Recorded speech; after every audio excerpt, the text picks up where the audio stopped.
Welcome, everyone, to the Wizard of Radical Self-Respect. My name's Jared Mello, and I'm the Shepherd of Black Sheep. Sorry for being late, everybody. I had a couples counseling session that was pretty intense that kind of ran some late there. So, important things. But welcome to everyone in the chat here. Happy to see there's already so many people here waiting for me. So we got Danielle, Miss Kim, OC Girl, Wayne. Wayne looks new, unless it's a new username. Christy, Giannine, Mavs. We're rocking and rolling here. So in today's episode, what we're going to do, we're first going to explore exactly what Magnolia's allegations were against Roy Moore, because I think she's kind of getting a bit of an unfair rap with what it is. It's not a straightforward false accusation of SA. It's not quite what it is. What it was is more being complicit in a bigger scheme with an organization called Project Veritas. Project Veritas is a right-wing organization. Their goal is to pretty much attack left-wing people. And that's what Jamie was a part of. And their goal was to basically entrap the Washington Post in saying something that they can use against them. That was part of what was going on here. So it wasn't just some sort of straight false accusation. And if it was, yeah, that would be terrible. It's still not good what happened, but to me, it was almost more like she was a pawn piece of Project Veritas. And we're going to go over it. We're going to go over it in the Washington Post article. Then we're going to go over more of the JLR's accusations. Christy, how are you? Greers, how are you? Josephine, welcome back. Only 33 likes. Oh my goodness. Likes are for Shadow the Night Owl's Hootie Snacks. You can all thank Rooster for that great name. Wendy, what's shaking? And make sure you subscribe to the channel if you're not already. We might be able to get to 40,000 by the end of the night. So the first things first, though. This Washington Post article. There we are. So this is going to give you the backdrop here of what exactly was going on. It's similar to a false allegation, but not exactly. So here's what it is. A woman approached the Post with dramatic and false tale about Roy Moore. She appears to be part of undercover sting operation. That's why I say this wasn't necessarily a straight up false accusation. It's more like she was complicit in this sting, this attempted sting operation. So, Washington Post by Sean Boberg, Aaron C. Davis, and Alice Kreitz. A woman who falsely claimed to the Washington Post that Roy Moore, the Republican U.S. Senate candidate in Alabama, impregnated her as a teenager, appears to work with an organization that uses deceptive tactics to secretly record conversations in an effort to embarrass its targets. The secret organization, Project Veritas. In a series of interviews over 2 weeks, the woman shared a dramatic story about an alleged sexual relationship with Moore in 1992 that led to an abortion when she was 15. During the interviews, she repeatedly pressed Post reporters to give their opinions on the effects that her claims could have on Moore's candidacy if she went public. That's a bit of an iffy thing right there too, right? It's not about the accusation. They wanted to entrap them and get the Washington Post to say, yes, this is what could happen to Roy Moore's candidacy if they run this story. And knowing the story was false, Jamie knew, Project Veritas knew, they were going to get them in trouble for running a false claim. That was part of the goal here. They knew it was a false claim. They were kind of testing the Washington Post to see if they were going to catch him on it. Now, of course, this is not moral either, by the way. Like, this isn't good that they even did this. But it is a little bit different than a straight up false accusation. Autumn, welcome. But continuing. The Post did not publish an article based on her unsubstantiated account. When Post reporters confronted her with inconsistencies in her story and an internet posting that raised doubts about her motivations, she insisted that she was not working with any organization that targets journalists. That was a lie. But on Monday morning, Post reporters saw her walking into the New York offices of Project Veritas. And we're going to we can go into them right now. Now, actually, we'll do that after this article's over. An organization that targets the mainstream news media and left-leaning groups.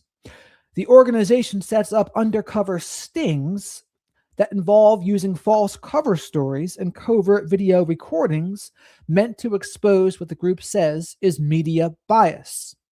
That's what Jamie, also known as Magnolia, was trying to help Project Veritas do. James O'Keefe, the Project Veritas founder, who was convicted of a misdemeanor in 2010 for using a fake identity to enter a federal building during a previous sting, declined to answer questions about the woman outside the organization's offices on Monday morning, shortly after the woman walked inside. "I am not doing an interview right now, so I'm not going to say a word," O'Keefe said. In a follow-up interview, O'Keefe declined to answer repeated questions about whether the woman was employed at Project Veritas. He also did not respond when asked if he was working with Moore, former White House advisor and Moore supporter Stephen Bannon, or Republican strategist. Good old Stephen Bannon, connected to Epstein. The group's efforts illustrate the lengths to which activists have gone to try to discredit media outlets for reporting on allegations from multiple women that Moore pursued them when they were teenagers and he was in his early 30s. Moore has denied that he did anything improper. A spokesman for Moore's campaign did not respond to a message seeking comment. The woman who approached Post reporters, Jamie T. Phillips, also known as Magnolia, did not respond to calls to her cell phone later Monday. Her car remained in the Project Veritas parking lot for more than an hour. The Post positioned video reporters outside the group's office in Marmaduke, New York, after determining the Phillips lives in Stamford, Connecticut, and realizing that the two locations were just 16 miles apart. Two reporters followed her from her home as she drove to the office. After Phillips was observed entering the Project Veritas office, the Post made the unusual decision to report her previous off-the-record comments. Basically, the Washington Post kind of saw through the trap, and they were like, you know what? We're going to come forward with what Jamie thought she was saying off the record because we smelled it out. We smelled out the sting and entrapment. "We always honor off-the-record agreements when they're entered into in good faith," said Martin Barron, the Post executive editor. "But this so-called off-the-record conversation was the essence of a scheme to deceive and embarrass us. The intent by Project Veritas clearly was to publicize the conversation if we fell for the trap. Because of our customary journalist rigor, we weren't fooled, and we can't honor an off-the-record agreement that was solicited in maliciously bad faith." Phillips' arrival at the Project Veritas office capped a weeks-long effort that began only hours after the Post published an article on November 9th that included allegations that Moore once initiated a sexual encounter with a 14-year-old named Leah Korfman. Post reporter Beth Reinhard, who co-wrote the article about Korfman, received a cryptic email early the next morning. In quotes, "Roy Moore in Alabama, I might know something, but I need to keep myself safe. How do we do this?" The apparent tipster wrote under an account with the name Lindsay James. End quote. The email subject line was Roy Moore in Alabama. The sender's email address included "Roll Tide," the rallying cry of the University of Alabama sports teams, which are nicknamed the Crimson Tide. Reinhard sent an email asking if the person was willing to talk off the record. "Not sure if I trust the phone," came the reply. "Can we just stick to email?" I need to be confident that you can protect me before I will tell all, the person wrote in a subsequent email. I have stuff I've been hiding for a long time, but maybe it should stay that way. The tipster's email came amid counterattacks by more supporters aimed at the Post and its reporters. That same day, Gateway Pundit, a conservative site, spread a false story from a Twitter account at Umpire43 that said, a family friend in Alabama just told my wife that a WAPO reporter named Beth offered her a $1,000 reward to accuse Roy Moore. The Twitter account, which has a history of spreading misinformation, has since been deleted. So this all sounds like dirty pool to me during that 2017 election cycle. The Post, like many other news organizations, has a strict policy against paying people for information and did not do so in its coverage of Moore.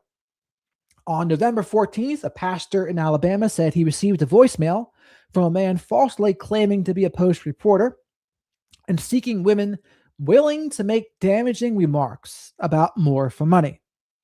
No one associated with the Post made any such call. So you see how they're trying to angle it as the Washington Post is trying to do some awful things. In the days that followed the purported tipster's initial emails, Reinhardt communicated with the woman through an encrypted text messaging service and spoke by phone with the person to set up a meeting. When the woman suggested a meeting in New York, Reinhardt told her she would have to know more about her story and her background. The woman offered that her real name was Jamie Phillips, Magnolia. Phillips said she lived in New York but would be in the Washington area during Thanksgiving week and suggested meeting Tuesday at a shopping mall in Tysons Corner, Virginia. I'm planning to do some shopping there, so I'll find a good place to meet before you get there. Phillips wrote in a message sent via Signal, the encrypted messaging service. When Reinhardt suggested bringing another reporter, Phillips wrote, I'm not really comfortable with anyone else being there this time. Reinhardt arrived to find Phillips wearing a brown leather jacket and with long red hair, already seated in a booth in the restaurant. The 41-year-old said she had been abused as a child, Reinhardt said. Her family had moved often. She said she moved in with an aunt in the Talladega area of Alabama and started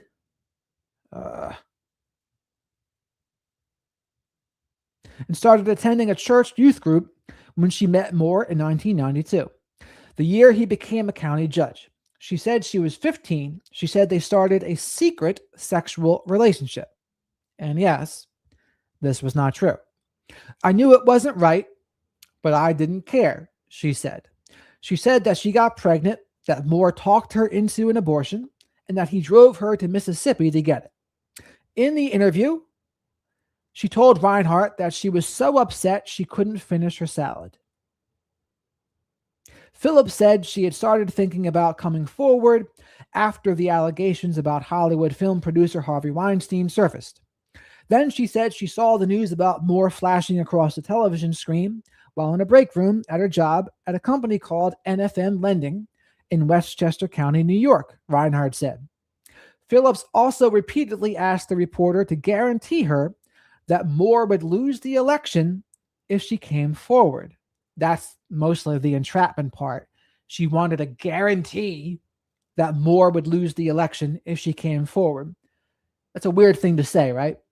If you're really trying to get someone for SA, your main priority is to guarantee they would lose the election?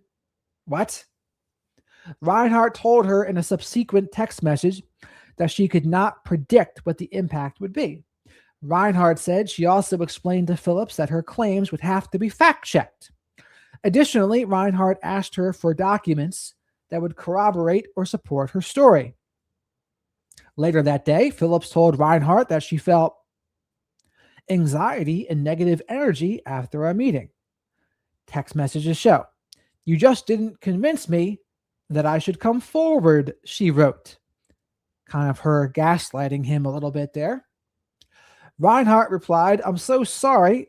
but I want to be straight with you about the fact-checking process and the fact that we can't guarantee what will happen as a result of another story.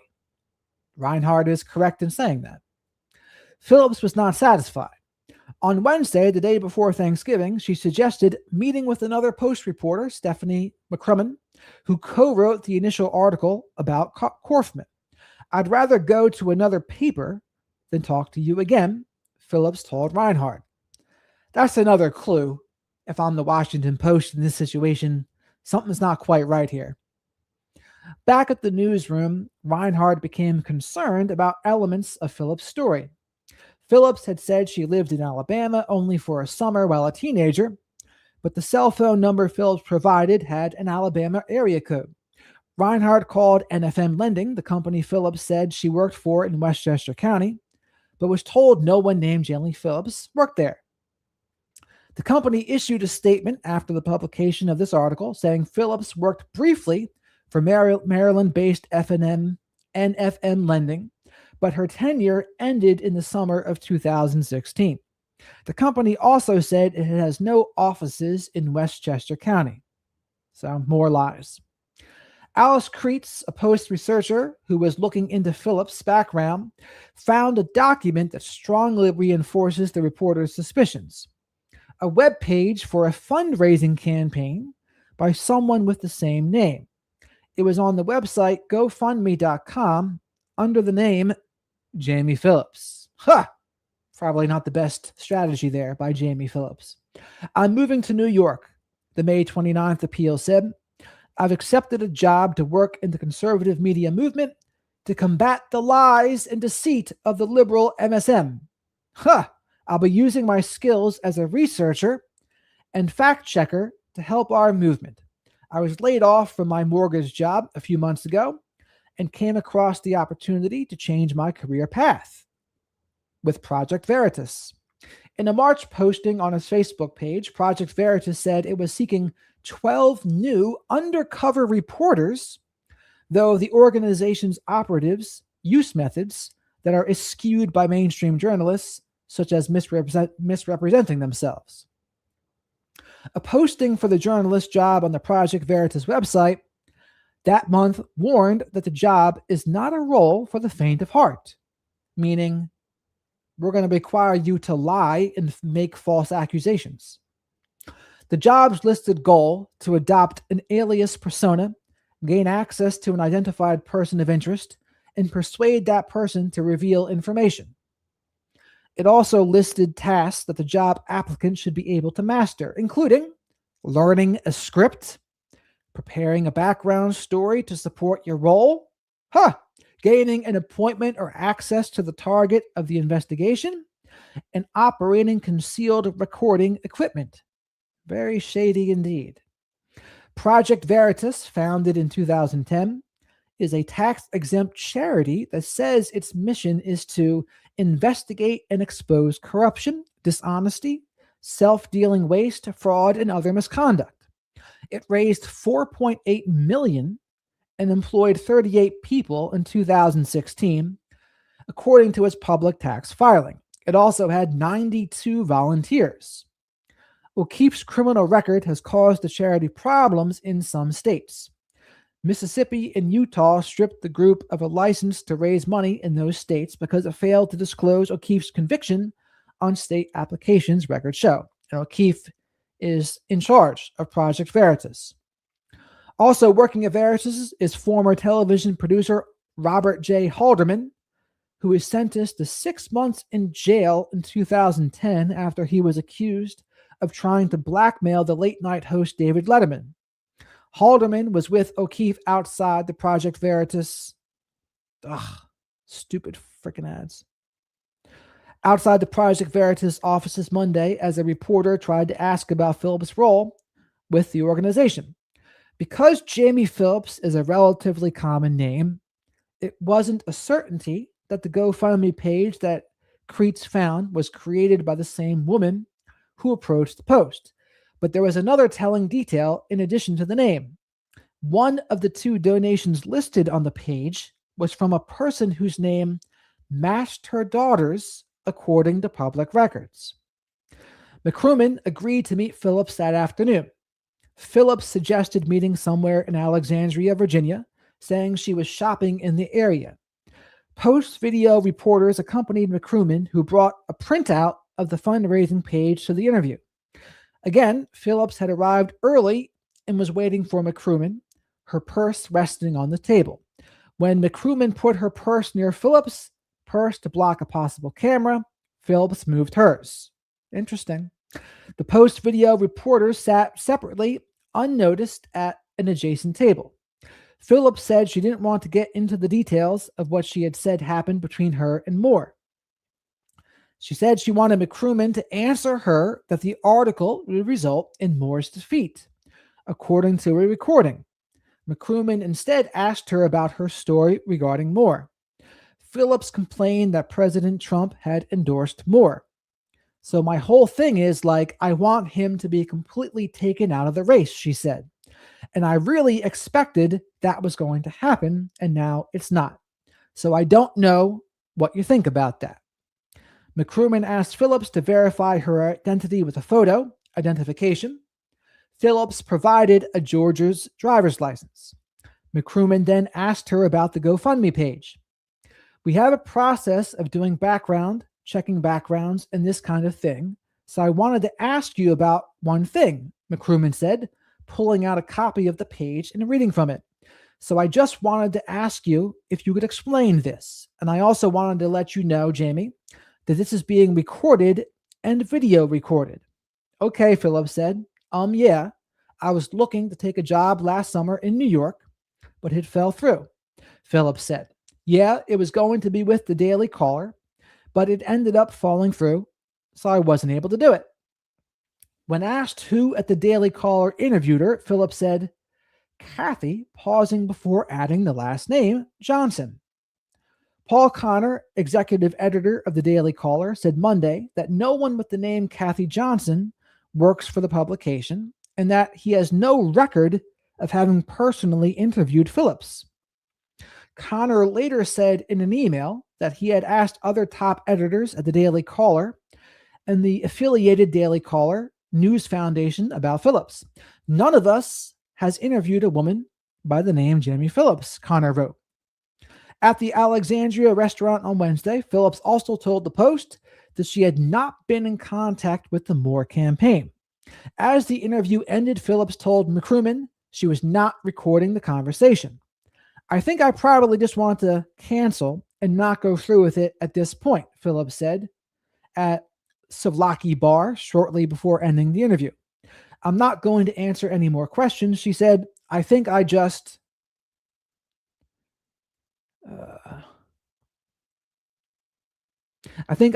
going to go. She picked up her coat and bag, returned her drink to the front counter, and left the restaurant. By 7 p.m., the message on the GoFundMe page was gone, replaced by a new one. Campaign is complete and no longer active, it read. Correction. A previous version of this story incorrectly said the NFM lending office, a Post reporter called to verify Jamie Phillips' employment, was in Westchester County. The company has no offices in that county. This story has been updated with a statement from Maryland-based NFM Lending indicating that Phillips' brief employment with the company ended in the summer of 2016. Well, how about that? That was a long article. But the point of that article was to express the fact that I don't think what she did was a straight up false accusation. It was more like the entrapment attempt by Project Veritas against the Washington Post. That's the point. So the point of saying that was I'm seeing some people say, well, Jamie can't be trusted because she did that against Roy Moore. And I would say, yes, that did happen. But it was more part of a bigger scheme. It was a bigger scheme that it seems like someone from Project Veritas put her up to. So, interesting. Interesting to say the least. Let's see. So now we're going to move this. Now we're going to go to a Gavin Fish episode here.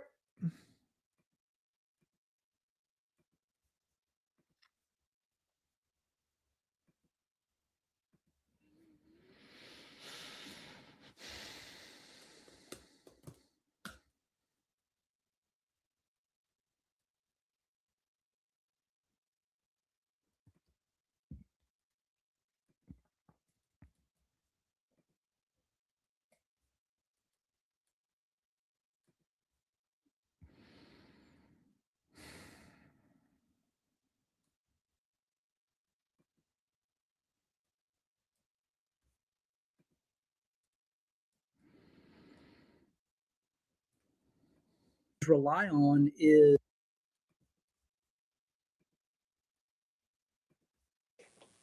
At the end of last week, I brought you a story that was developing. Not much has developed over the weekend, but a lot of people are talking about it now. And that is the story that Jonathan Lee Riches, the YouTuber who runs a channel, very successful channel with over 500,000 subscribers. It's like 550,000 subscribers. It's kind of a boots on the ground kind of a guy. He makes no secret of the fact that he formerly served time in federal prison, but allegations had come out from his, I believe, ex-girlfriend, who went by the name Magnolia online, that he had been, she had been the victim survivor of DV. Now, one of the things that came out in her sworn affidavit in the document that she filed in Arkansas for a PFA, or a protection from abuse order, was that Mr. Riches, this is her allegation, right? Mr. Riches had strangled her a couple of dozen times. Whew, and that sits really... A couple dozen times. That is a precursor to homicide. If you've ever been strangled, especially as a woman, you are 750% more likely to 900% more likely to be murdered by that person. So strangulation in particular is not to be taken lightly, just like being threatened to be killed is not to be taken lightly either. So again, I went over that thing in the beginning to make clear. Yes, just because Jamie was part of that entrapment thing doesn't mean she's lying about this. I don't think that's enough to completely discredit this allegation here. Because in order to truly believe that, you would have to believe that she gave herself a black eye, bruised her own ribs, fabricated everything that came up on the x-ray. And I just don't believe that. I don't believe that's what happened. Badly with me, because I know that strangulation is a precursor to homicide. Correct. Now, I'm going to call out every flying monkey I see, by the way. I'm not going to fuck around today. Flying monkey number 1, Ad Rock. Why are you dragging through fucking, if I could talk. Why dragging this guy through the mud now? Why are you dragging this guy through the mud now? Because he beat adversity. No. Saying the truth isn't dragging someone through the mud. It is speaking what actually is allegedly to have happened. And if you abused your girlfriend for 3 years, punched her in the face repeatedly, took her phone, used financial abuse, threatened to kill her, he's got no one to blame but himself, if that's accurate. So that's not dragging someone through the mud. It's reporting the news. It's the very same thing JLR would do himself. So do not pass go. Do not collect $200.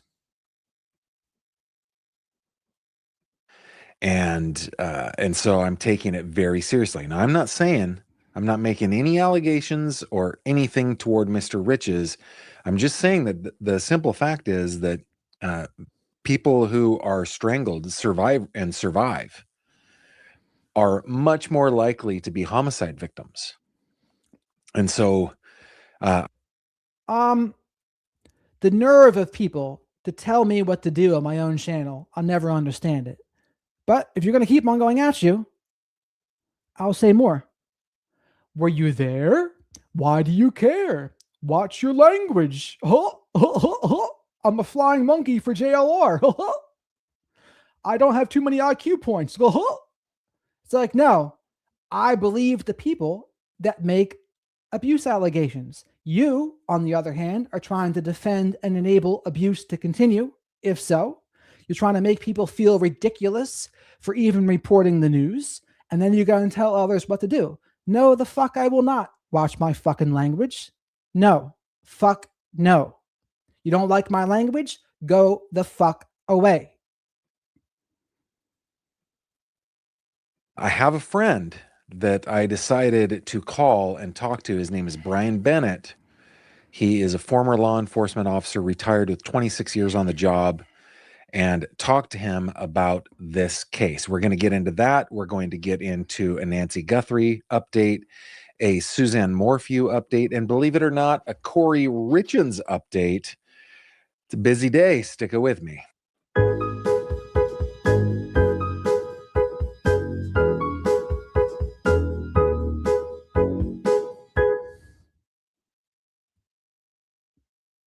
This video contains mature themes and discussions intended only for adult audiences.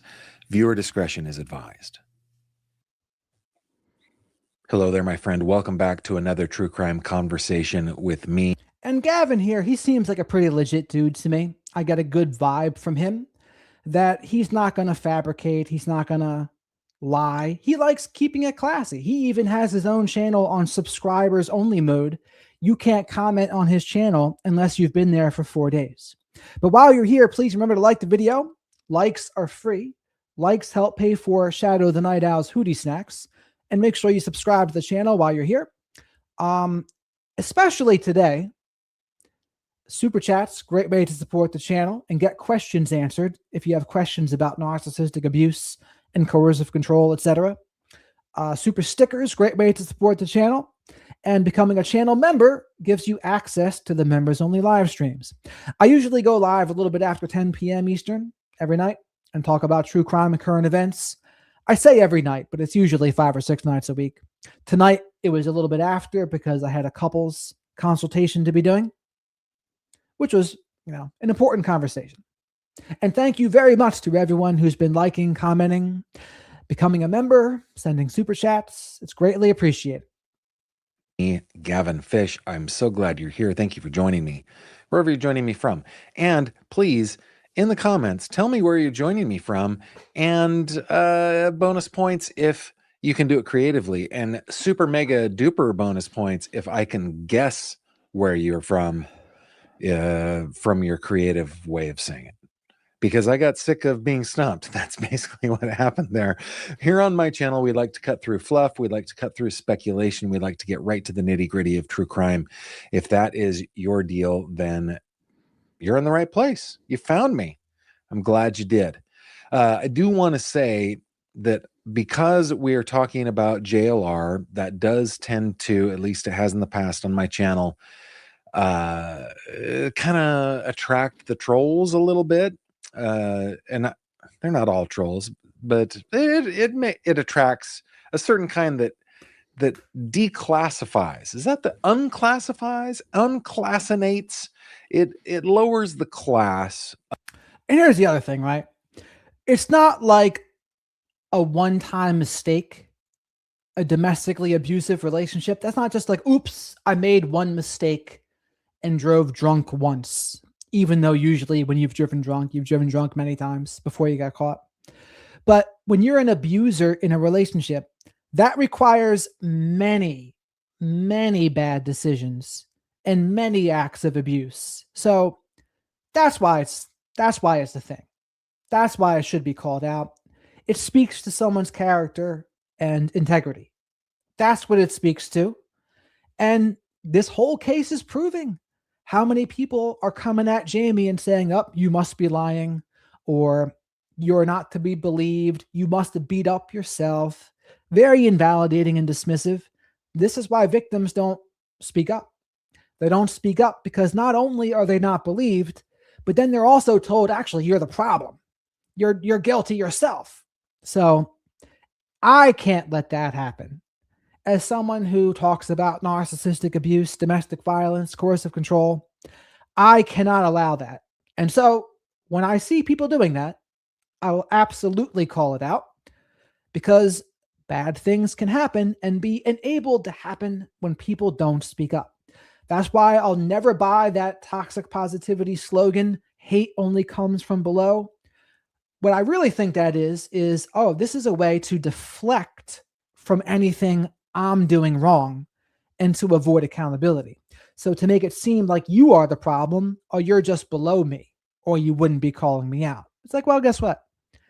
Sometimes, regardless of where you are in relation to a person, some people need to be called out. So would it be true, for example, but imagine if Jeffrey Epstein said, oh, hate only comes from below. You're only doing these Epstein files because hate comes from below. It's like, well, dude, you deserve it. It doesn't matter where it's coming from. CSA is CSA. Trafficking is trafficking. Like, get a grip. Of our live chat and our commentary. And so I have put restrictions on the live chat on YouTube. If you're on Spotify watching this doesn't apply to you. If you're listening on the podcast, does not apply to you. But if you're on the YouTube live, this will apply to you. I've put it to subscribers only, and you have to be a subscriber for like 4 days. So we just like to keep it classy around here, okay? And I'm sorry for those of you that it filters out that are perfectly classy and awesome people. But yeah, you are victims of my filter.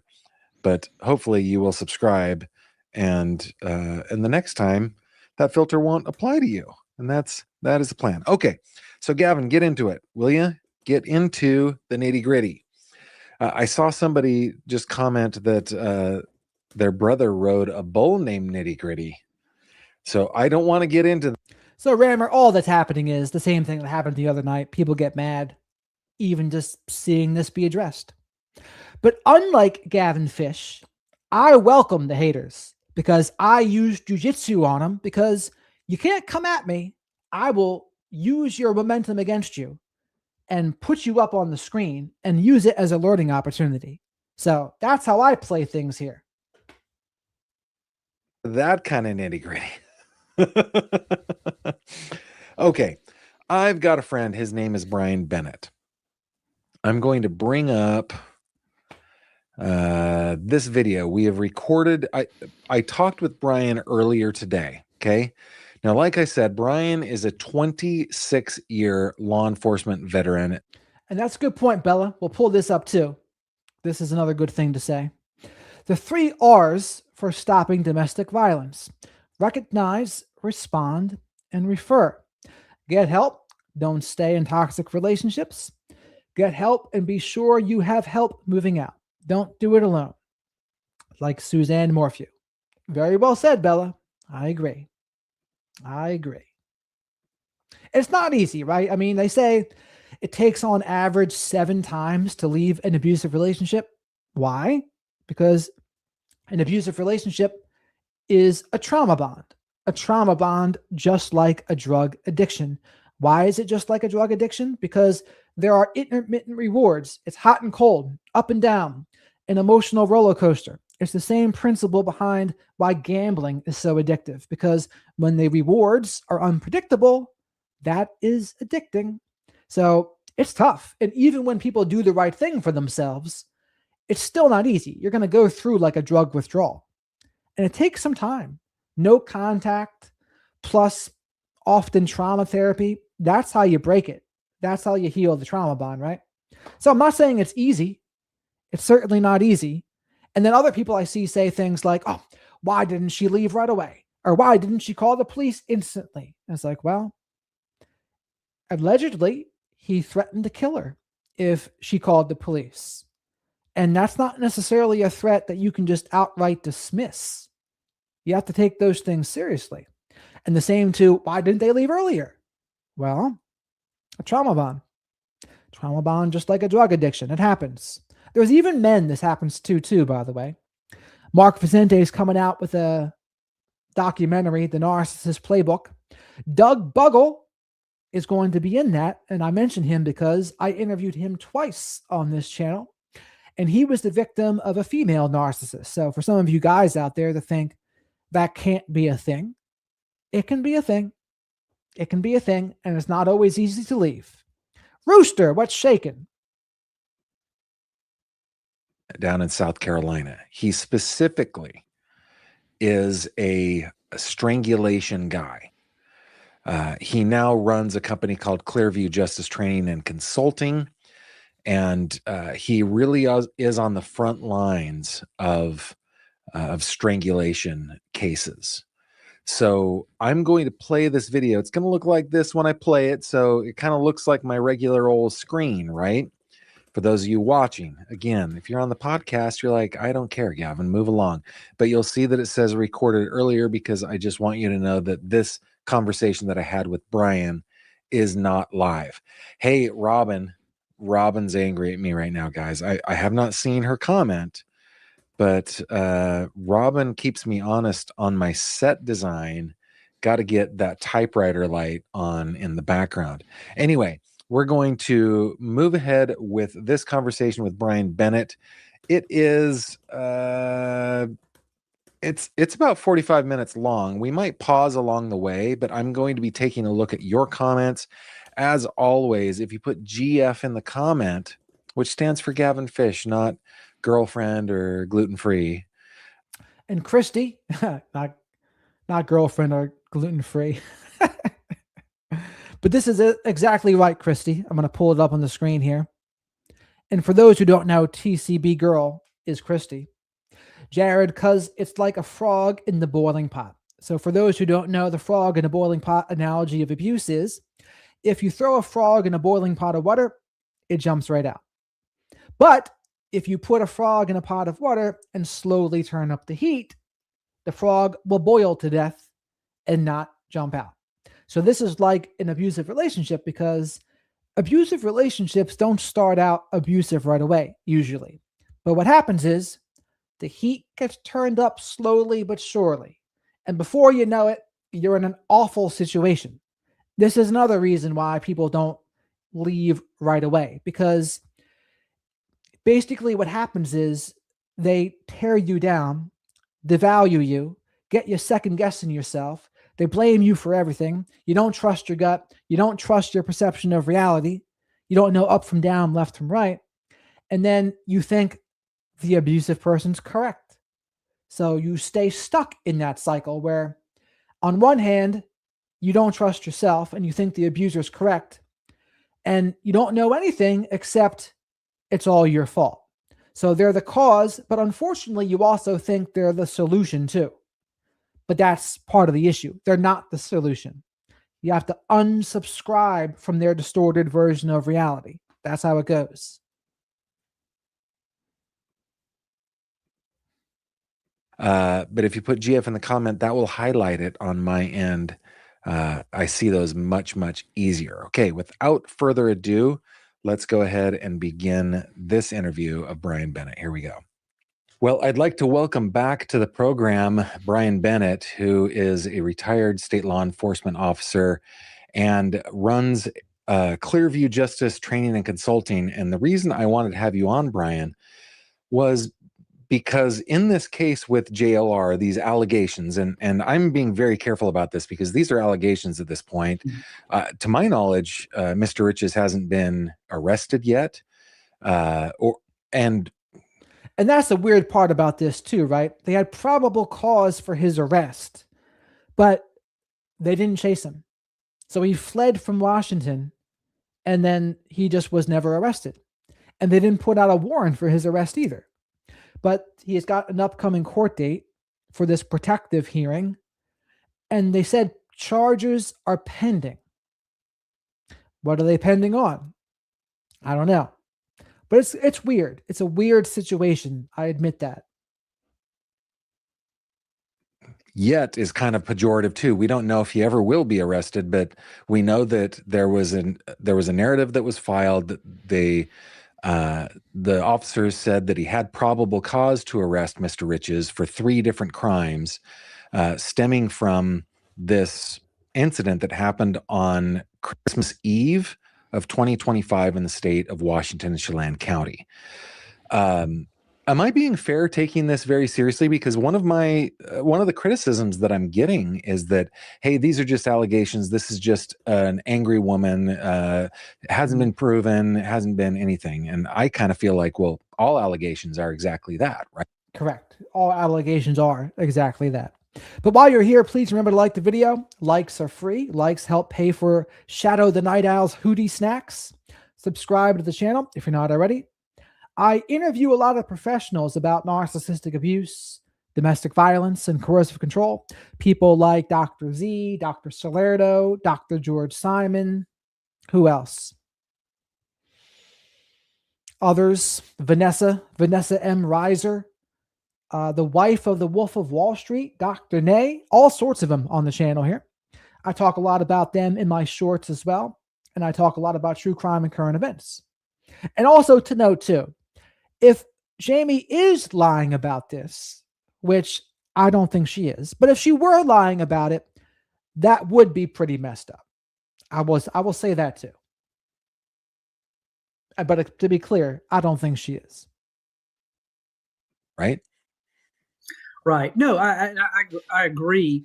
The way the law enforcement system and the criminal justice system is laid out is it is designed to help remove emotions from the decision-making process and solely focus on facts. But the reality is that when a law enforcement officer takes a report, at least initially, they're being relayed a story in the perspective of the person who has lived that event. And in my experience of 26 years of law enforcement, you can go to a scene and count how many people are on the scene, and everyone has their own unique perspective, some that will support each other, some that will be counter to each other. But at least with the initial complainant, you're taking that initial statement as their experience, as they lived it.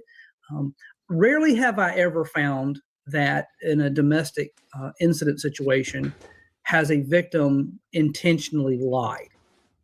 Now, again, I suppose, though, it could be true that a victim could do that, and actually, there are documented cases of SA.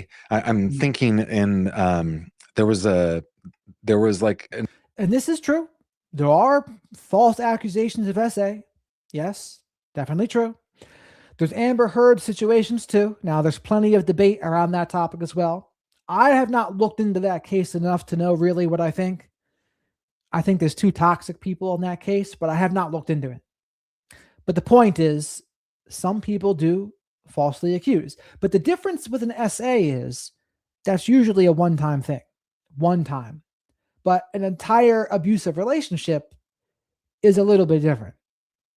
That's what I would say. Now, again, narcissistic people themselves, what do? They accuse people of being narcissists all the time, because they play the victim and flip the script. But it takes a trained eye to really kind of pull it apart to see what's going on. And that's part of what we're doing here, pulling it apart. An entire college, what was it, rugby team or something, or lacrosse team that was expelled? Team, yeah, right. So it does happen for sure. Yeah. But from your experience, that is a rare occurrence? It is a rare occurrence.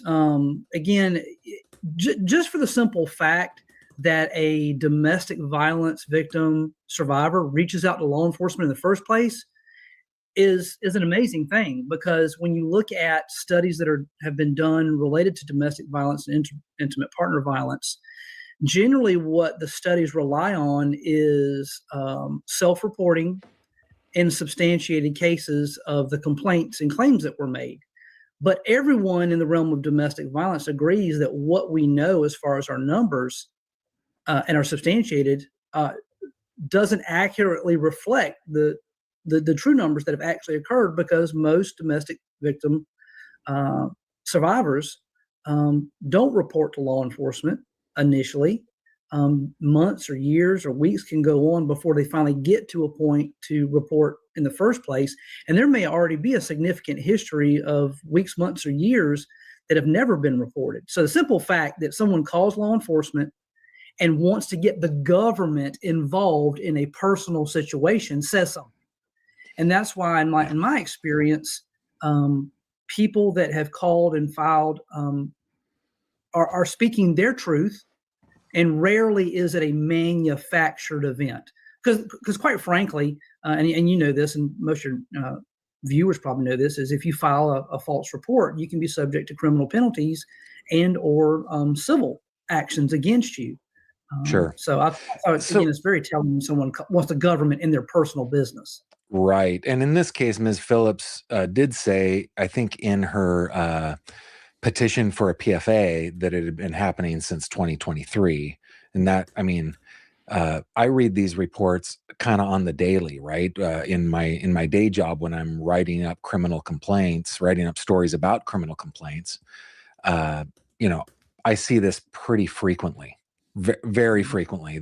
Sometimes it is the same law enforcement officer is writing up a report or a affidavit of probable cause for the criminal complaint against somebody, and it's like their 9th time out there, right? And the victim, usually, it's not always, but usually a woman, and typically they weren't able to make an arrest because, or they weren't able to prosecute because the victim decided that they weren't going to cooperate, right? Correct. So this, yeah, this we is see a difficult thing. Yeah, we see that desire to help law enforcement with the investigation and or future prosecution wane at different times. If you imagine a scenario where someone's been targeted for abuse and law enforcement is there, many victim survivors at that point, when law enforcement is present, feel emboldened and empowered because law enforcement is there, knowing that law enforcement is not going to allow any more abuse or threats to occur in their presence. In that moment. So it's easier to say, yep, I want. Only in that moment, and not always. Not always either. I've heard stories of the cops kind of siding with the abuser sometimes, because what can happen is the narcissistic person is provoking, baiting. And then by the time the police get there, it's actually the victim that looks like they're losing their minds, especially if there's alcohol involved. So it can get tricky. Because a lot of times the narcissist can be very pleased with themselves for provoking someone into an emotional reaction, and they'll be calm. I've heard literal stories of this. My friend's Kelly, her ex, he did this to a male roommate. Provoked. And the dude threw a dish at him. And then what happened was he called the police and got a domestic violence charge against his male roommate. And he seemed all calm while the other guy was just, his head was spinning. And of course, he shouldn't be throwing plates. But the point is, the abuser can sometimes come out on top in these situations. I want to prosecute. I want to go through with this. But then when law enforcement leaves, even if there is an actual physical separation between the two parties, either by an advisement or an actual arrest, those offers to help law enforcement a lot of times are rescinded for a lot of reasons, primarily fear and retaliation and lack of resources. But when law enforcement's responding at that moment, they are providing a level of protection. It does have the intent to help the victim feel better about cooperating, sharing information, providing some level of clarity to get to the truth of the matter. But it does change at different times. I mean, I've had cases right up until the point of trial. Everything was great. And then as we're walking in the courtroom, the victim survivor discloses, I'm not going to participate. To another example, I had a case where. And here's the thing. Magnolia's passed, that thing with Roy Moore and Project Veritas. Not good. Certainly not good. But look at JLR's past. Much worse. much worse, honestly. If you take into account everything that was going on there, it's gotten to the point where he could do something and nothing would surprise me now. And again, if you don't believe me, go to my first stream about this. Go to a little after the 3-hour mark. There's this documentary that a channel called Deets did. And the things that they talk about in that documentary are insane. Insane. A young lady who was pregnant at the time of her abuse. She was 9 months pregnant and was strangled at that time. We go to trial, and as we are getting ready to call the court into order, people are at their tables. Of course, I'm over at the prosecution table with the prosecutor and what is supposed to be the victim in this case.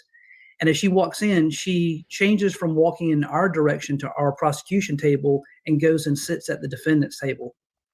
Oh, and Sir Thriver, that's a great point. Is it the actions of an innocent person to immediately flee the state? Usually not, right? If you're innocent, why are you running? Why are you going away? Oh, Right there, literally seconds before trial starts. Jury is impaneled, the whole thing. Yeah, and she's also carrying her newborn baby because the baby was born by the time the trial. Yeah, I can't imagine being in that position. Like this does require a lot of sympathy on. Well, I imagine that's really frustrating as a law enforcement officer to go through that process. But I also imagine that there's some level of understanding, right? It's like, ooh, the fear that these victims have to feel going into a room, a government room. It's usually very official, right? And where we live, it's like historic. You're going into a room with like tall. And that's the thing. If someone is in an abusive relationship, what we suggest is to make a plan to leave, because leaving can be an extremely dangerous time. Look at Michael McKee, right?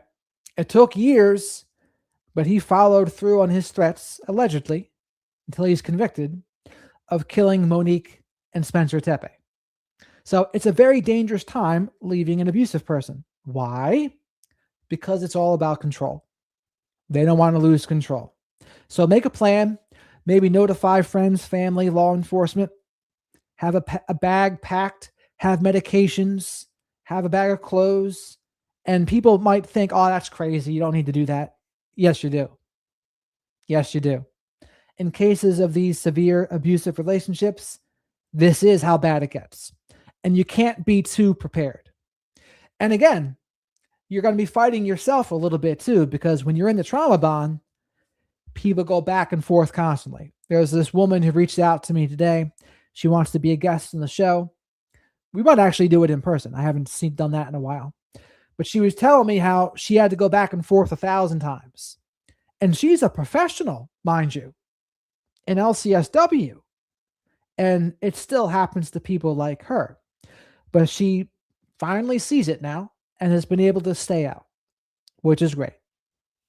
So if that's you, don't beat yourself up about it.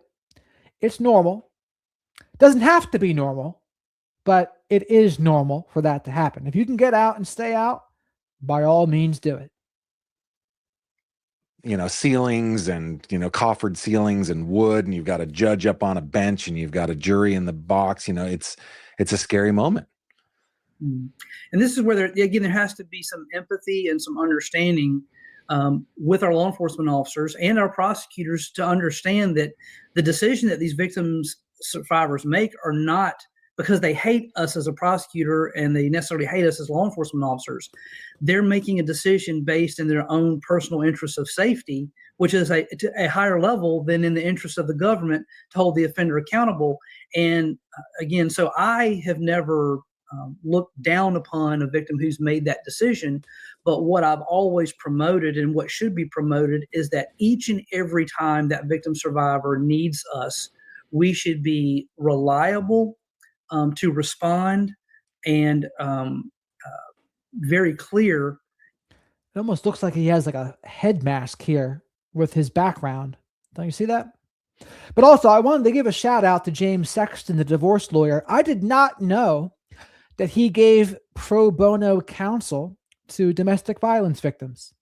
That's pretty cool of him. And he's got his own YouTube channel now too, and he's pretty big on Instagram. Go check him out. But I really respect that from James Sexton. That's good of him.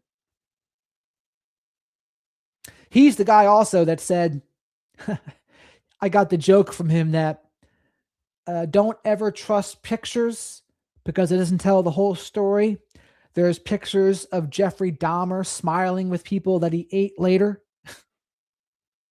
In our desire to help and actually help when the time's called. And it's been also my experience that in instances where cases that I charged and prosecuted didn't go forward because of lack of victim participation or whatever, that the right responses to the domestic situation laid the groundwork for later cases where the victim survivor then became the willing participant because of the consistency of our law enforcement response.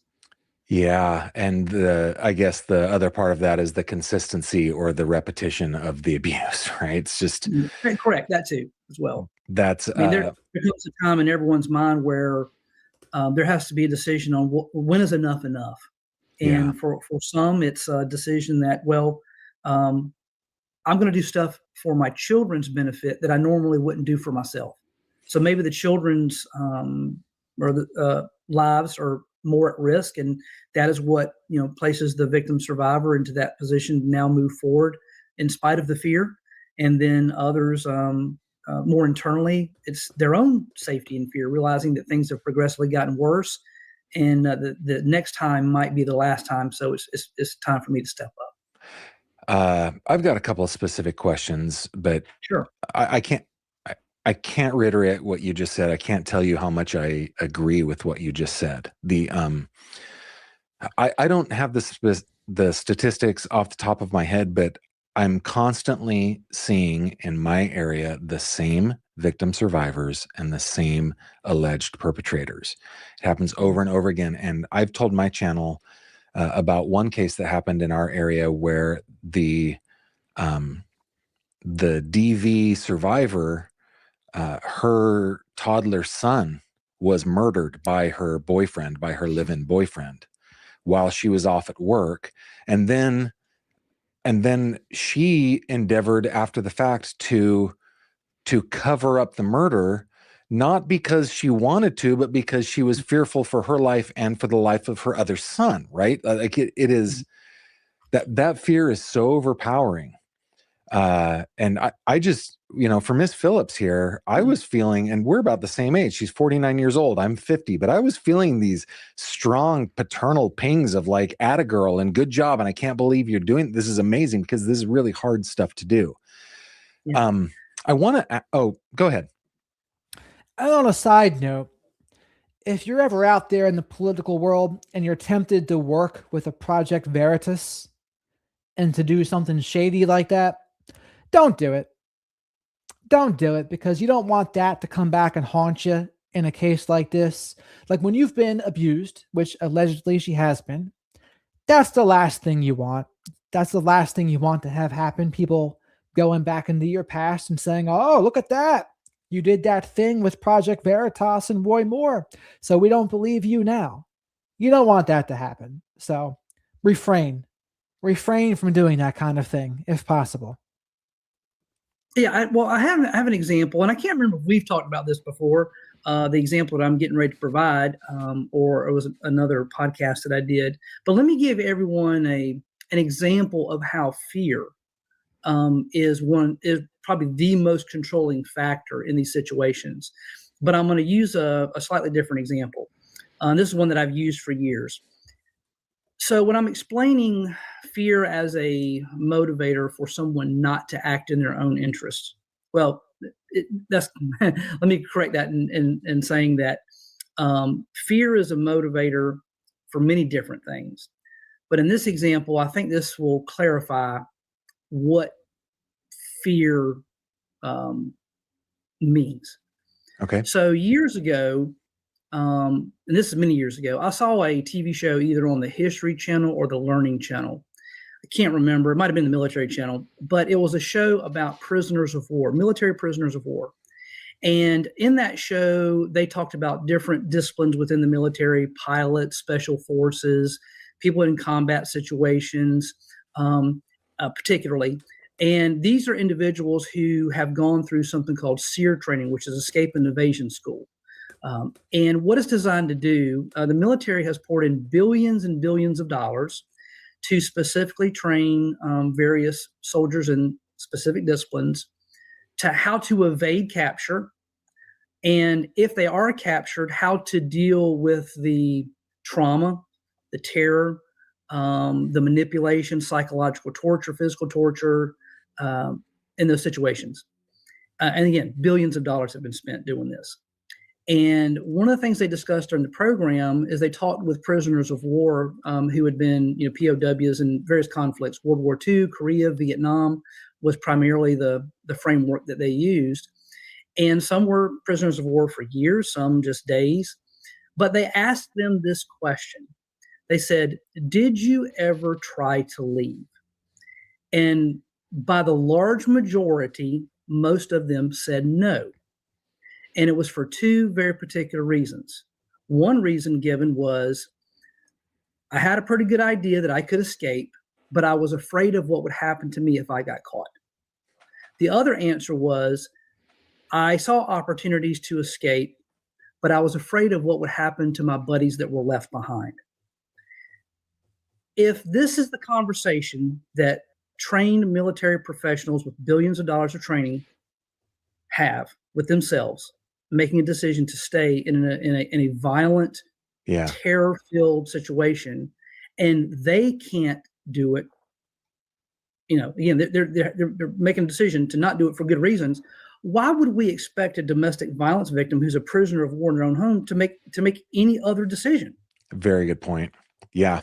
Right. And this is what people that don't understand narcissism and domestic violence, it's what they don't understand. And to be clear, not every abusive person is a narcissist, but narcissists are also abusive, right? But that's besides the point. But people who don't get it, they don't see it that way. They don't see it as, they don't understand the trauma bond. They don't understand how hard it can be. So when they talk about it, they can be pretty dismissive and invalidating. And they'll say things like, well, it takes two to tango, or where's your accountability? Or I'm sure you weren't perfect. And when you've been abused, that's the last thing you need to hear, especially while you're still in it or just getting out. Down the line, yes, I'm all for people taking a look at their side of the street. That's how I came up with practicing radical self-respect, by the way. I asked myself what I could have done differently. Now, practicing radical self-respect won't heal trauma per se, but to me, it protects us. It protects us from abusive people. We cannot stay in abusive relationships and practice radical self-respect at the same time. But this all is presuming we understand, right? When you don't understand, you're confused. And as my friend, Let's Get Your Shift Together, Adriana Bucci would always say, when you're confused, it means you're being abused. And I would agree with that. Check out my interview with her. I've interviewed her a couple times now, Adriana Bucci. But it's not easy. It's not easy in those situations. And I think when people just don't understand, they think the narcissistic people are like normal people. Oh, you just have to talk it out with them. You just have to communicate with them. It's just a misunderstanding. No, it's not. It's not just a misunderstanding. It's not just a communication issue. It's a control and abuse issue. Very different. And when people ask how much abuse is acceptable in a relationship, remember this. Abuse in a relationship is like poop in your soup. Even the smallest bit of poop, and you're not going to eat that soup. Same thing with abuse in a relationship. And obviously the point is that these individuals in their homes have a lot less resources and a lot less training and these military professionals who are, by most accounts, people would say, well, military professionals are trained to be tough and, push through adversity and deal with pain and discomfort. And still react the same way to the same incentives. Still react the same way because of fear. Yeah. I want to ask a couple of specific questions about this case. Miss Phillips and Mr. Riches were staying in a hotel in Chelan County, Washington, over Christmas. And her words on her petition for a PFA were that Mr. Riches fled before police got there. A couple of the allegations she made was that he took her phone. He told her that he would kill her if she said anything to law enforcement. Not just in this instance, but in many instances, she says. And that, let's see, she was exploited financially. He used intimidation, and then he fled. Now, I want to talk specifically. So while you're here, please remember to like the video. Likes help pay for Hootie Snacks for Shadow the Night Owl. The other spirit animal here is Swift the Fox from David the Gnome. Subscribe to the channel if you're not already. Come say hello to the flock of black sheep here in the live chat. And what's the other thing I was going to say? I forget. About fleeing ask you specifically about fleeing because again, in my day job as a reporter, writing up reports on criminal complaints, it does seem to be the normal thing when the taking of the phone. That's a very common controlling tactic. Maybe you're being abused, the abuser will take your phone. You're in the car, they'll take your phone, throw it out the window. The car is a very dangerous place when you're in an abusive relationship because you're kind of trapped, right? You're not going to exit a moving vehicle, so you're kind of stuck with the abusive person. And maybe they'll drive like super fast to intimidate you sometimes as well. When police arrive for the victim to be there and the perpetrator to be gone, do you think that leaving the scene is, or does law enforcement treat that as an indication that there is some, what we maybe refer to in trial as a consciousness of guilt, something like that? Is that an indication to law enforcement, the fact that the perpetrator or the alleged perpetrator is no longer there, that they need to take this seriously? Yes, in my opinion, in my training, we would definitely give a strong consideration that the claims by the victim survivor, the complainant, have some weight to them, and again, with facts and specifics that they've shared. But the fact that the perpetrator in the case has fled does give us cause to believe, in many cases, that they likely, again, not proven, but likely were the aggressor in these situations. But with that being said, I've always cautioned law enforcement officers to not immediately jump to a decision of arrest because being good law enforcement officers, we are supposed to consider all sides of the story and give fair opportunity for people to tell us their side of the story. So what I've often taught our law enforcement officers in South Carolina is, you can definitely have in your mind a hypothesis that, it's probably likely that they did in fact do some of these things as alleged. I need to find them for sure. However, when I do find them, be fair enough to give them the opportunity to explain their version of events and their perspective. There's been times in my own cases where the domestic abuse was so severe and witnessed by independent parties that I was like, okay, we're putting out a bolo. We'll be on the lookout for this car and this person. When you find them, detain them, call me to the scene. And I've made a determination that I'm going to make an arrest out of probable cause. But even so, at the time of arrest, and if there's going to be any questioning, there's going to be Miranda. We have custodial interrogation, as the courts have ruled. But I still want to talk to this person. I still want to give them the opportunity to give me their version of the events. So even in an arrest situation, that opportunity to disclose their perspective is available. And in other instances, we find people, we still haven't made the decision of probable cause to arrest, but again, we still should provide the opportunity to give us their version of the events, and taking that into consideration with other factors. So, for example, I tell, again, law enforcement officers or anybody, it's just fair and it's doing your due diligence to not just take what people tell you, but also see if you can find physical evidence that substantiates their side of the story. That's what we call evidence-based prosecution. Testimony-based prosecution, because people's testimony can change, their willingness to talk can change. Testimonial evidence is considered the weakest type of evidence because of that. But if we can find tangible things, if we can find documentary evidence, physical evidence that backs up what we were told, that strengthens the facts of the case, that strengthens probable cause. But we need to take every opportunity in every situation to give everyone a chance for a full account of their perspective.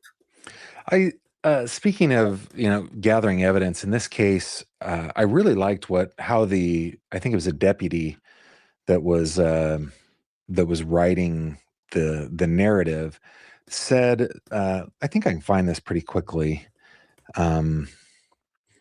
Let's see. Here we go. I asked Jamie if she'd be willing to have her injuries photographed for documentation. She agreed. Due to most of the medics on scene and myself being male, and one of the areas of injury requiring Jamie to lift her shirt, I asked a female medic if she would be willing to take photos of Jamie's injuries with my department-issued cell phone in the bathroom of the hotel room, to which she agreed and completed. These photos will be uploaded for evidence. So tell me about those kinds of situations. Like I read this and I was like, so apparently there's picture evidence there. I mean, again, according to the police report, there was a black eye and a bent nose, and she needed surgery on the nose, according to the police report. Man, good on you. You made that victim survivor feel comfortable in the situation. She knows that everybody's going to see the pictures anyway, right? Mm-hmm. And there are going to be dozens of people along the way, right, that see the pictures. But in that moment, to make her comfortable, do it with a female, do it in a closed space. She doesn't have to be super vulnerable in front of all these men, all these medics and police officers who, granted, are there for her. But I just felt like that was, I don't know. I felt, again, a swelling of paternal pride for this deputy who seemed to do the right thing, took care of this victim. Absolutely. And he did exactly what I would encourage any officer to do. Again, a picture's worth 1,000 words. Again, as many times as I've had victims recount or rescind their statements and their testimony, pictures speak for the victim who can't speak for themselves, either can't speak or are unwilling. I mean, think about someone who's ultimately deceased. Right. Maybe later on there's a homicide and they're not available to testify in court, but those pictures tell a story. I love the approach because it's always promoted to take lots and lots of pictures when it comes to a domestic violence assault.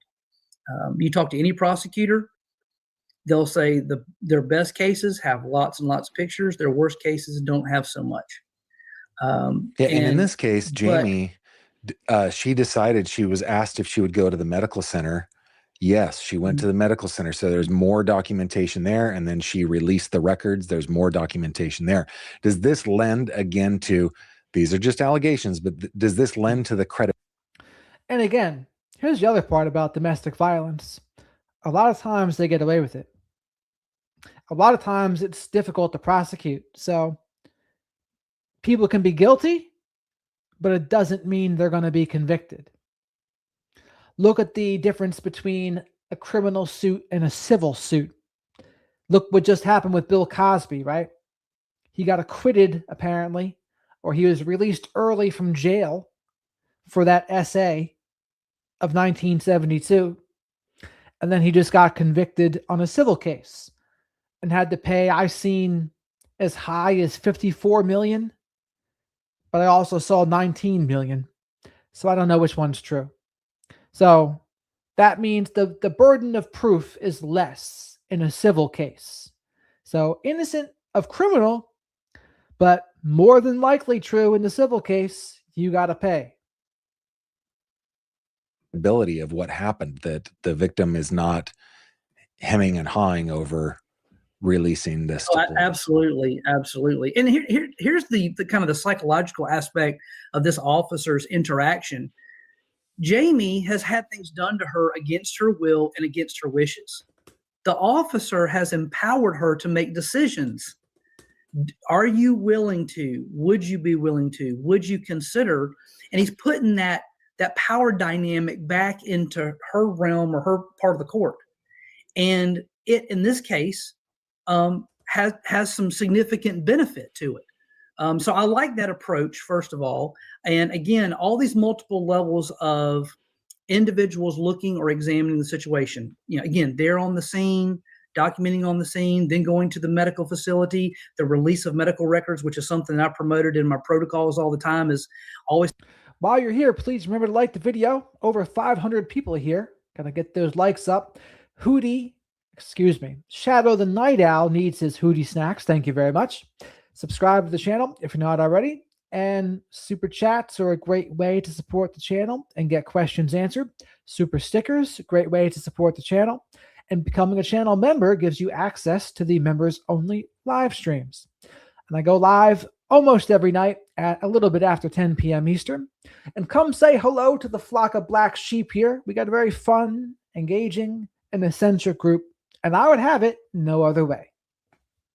Have a release of medical records form, because to not have those makes it not impossible, but significantly harder to access some of that HIPAA protected information. My only criticism of this situation is a scenario in which, what if there were no females on the scene? And so in trainings that I did, I had to address that. I said, look, especially as a male dealing with a female victim survivor, you may not have a female officer around. You may not have a female paramedic available to you, but you are a professional. You are a professional the same way a doctor or a nurse is a professional. There's plenty of people that go to doctors and nurses and you have to disrobe and have things done that aren't necessarily the most comfortable things. But when the benefit of the exam is explained and the overall health and wellness foundation of that, law enforcement officers can be in the same position. Hey, again, sir or ma'am, it's really important for me to document, this, and this for these reasons. Would you feel comfortable with me doing this in this way and in this format and in this environment? And sometimes, and I've again had cases myself where there were no females available, but again, because of the respectfulness, the attention, the concern that was shown, keeping things very professional. I had victims willing to, show me things that would otherwise be private, but were necessary to take pictures of. Because let's imagine for a moment that she did not go to a medical center. She did not see a forensic nurse in anything in a clinical setting. The opportunities for those pictures could be lost, and it could be critical in the final outcome of this situation. But again, that's one thing. But the other thing that's a criticism, and this comes with training and experience, is medical professionals need to stay in the medical role. And what I mean by that is that a paramedic or EMT is not a criminal investigator. It's not intended for them to be. And so when the camera was handed to the medical professional to take pictures, what now has happened is that medical professional has now been converted to an agent of law enforcement, whether intentional or not. Yeah. The better approach would be to have that paramedic present in that same exam area but the law enforcement officer be the one to take the pictures, if that makes sense. Yeah, that's and I'm splitting hairs here, but it gets down to some legal issues of testimony and cross-examination in the court process that could complicate things to some degree. Well, I'm sure a good defense attorney would bring, the custody of the camera, and there'd be a lot of things. That's a good point. But overall, to your point, it was a great insight from the officer in following up what they should be doing in due diligence to collect and document as much evidence as possible. Okay, I want to get into the strangulation allegations. For those of you who are new to the channel, you haven't seen Brian, he's been on a few times. He is a strangulation expert, one of the best experts in the nation when it comes to strangulation. He's doing some cutting edge stuff on forensics when it comes to strangulation, and so we want to get into that. That's because she alleges over 24 times that she was strangled by Mr. Jonathan Lee Riches. Before we do, though, you just brought up something that reminded me of our last conversation. You gave us advice on the last conversation for victims of DV, victims of SA who go to a hospital for an examination. They should be specifically asking for a forensic nurse, right? What is it that people should be asking for? Yeah. So, good question there by Gavin Fish. If you go to the hospital for DV, what should you be asking for?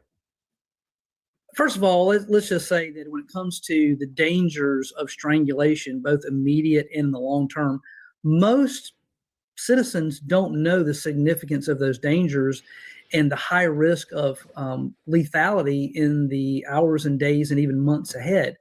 But when that knowledge is there, or when the advisements and training have been offered, it's my advice to people that when they go to the medical center, wherever it is, large hospital, small hospital, urgent care, whatever it is, that they specifically ask for a forensic nurse because they've been strangled. Now, the common word that's used is choked, and we can get into that in a minute why that terminology is incorrect, but that's commonly what the term is used. And the reason that we want a forensic nurse involved is that these are nurses, predominantly female, but some male, who've been through special forensic training to examine people in very specific ways and document those findings for the dual purpose of medical triage and criminal justice purposes. So in contrast, if you go to a hospital and you don't use that terminology, you may just get a nurse, registered nurse, and an emergency room doctor. And just because they have those designations, those certifications, does not mean they have any special insight into all the subtle signs and symptoms of strangulation and all the terrible internal things that could be going on that could cause someone's death. Quite frankly, here in my state, by the large majority, most of your emergency room doctors have absolutely no knowledge of strangulation, subtle signs, symptoms, and injuries, or even what medical exams to order. But forensic nurses do, and this is why we need to tap into that and ask for it. Forensic nurses are not numerous. They're not at every hospital. So when someone goes to a medical center, they may be directed to a higher level hospital. I think they have levels 1 through 4. Usually trauma 1 hospitals are like your highest level of life-saving equipment interventions. So someone may be advised to leave the urgent care and go to the nearest trauma hospital. Or some of your forensic nurses operate in regional teams where if it's not easy for the domestic violence victim or strangled victim to travel, the forensic nurse comes to where they are. And they bring their exam kit and all their information and all their equipment and their cameras and documentation forms and laptops, and they do it right there. But that's why it's important to use some specific words and ask for some specific things. You just get a better level of understanding and a deeper level of particulars that are missed by most medical professionals. Yeah. And so I would say, for those of you who are watching who are DV survivors or current victims, or maybe not, maybe you have an experience a year from now, your very first DV experience that could happen. keep that in the back of your mind that you should be looking for a forensic nurse. And then the second part of that, if you are a nurse and you're watching this, get the training and certification, become a forensic nurse. It is a huge help to the communities in which you live and serve. So, okay, let's get into strangulation. In my last live stream about this case, which was on Friday, don't have the expertise. I have like contact expertise. I rub up against Brian every once in a while, and a little bit comes off onto me, right? But my understanding, Brian, like if somebody has put their hands around somebody's neck and has attempted to strangle them, and again, those that are watching, they may say choke, and we know that that is not really what it is. Still tell your doctors that's what happened. If that's the word that comes to your mind, still say that, right? That's perfectly fine. But I seem to remember that it does not take very much pressure to cause a lethal strangulation when somebody's manually putting their hands around somebody's neck. And I seem to remember you compared it to a firm handshake one time when we were talking. Can you tell us the difference like what does lethality take, and how do we understand what that is? Yeah. So the first thing we have to understand is basic structures of the neck that supply our brain with oxygen. So we have our trachea, which is the pathway, the cartilage pathway that allows us to breathe air into our lungs. And obviously, with our heart and lungs working together, we have our carotid artery, which is the oxygenated blood going into the brain. And then we have the jugular vein, which takes the deoxygenated blood from the brain back into the heart and lungs to repeat the process of providing oxygen into our bloodstream. So those are the three main structures that if they are blocked or occluded individually or any combination thereof, it lowers oxygen in the brain in what we call a hypoxic or an anoxic state. So that's like a low level oxygen state or a no oxygen state.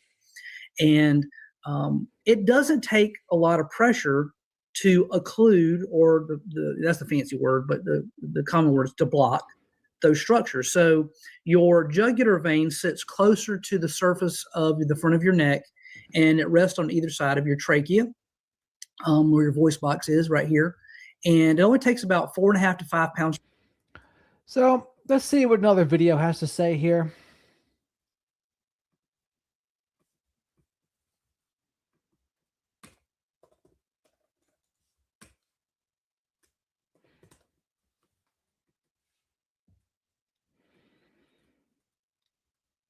From boots on the ground to boots on the run.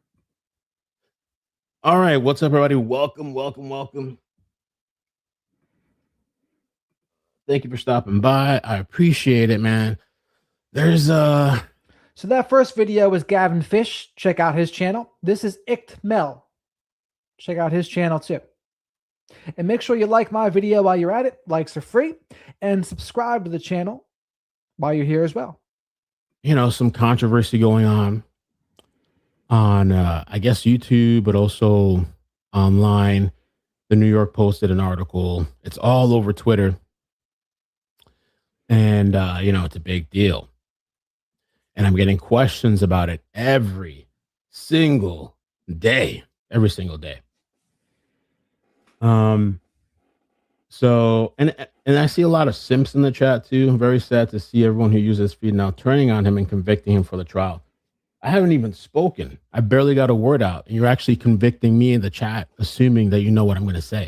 How about you get the fuck out of my chat? All right. And yeah, I like this guy already. I feel like I have to talk about the story. I feel like I can be fair.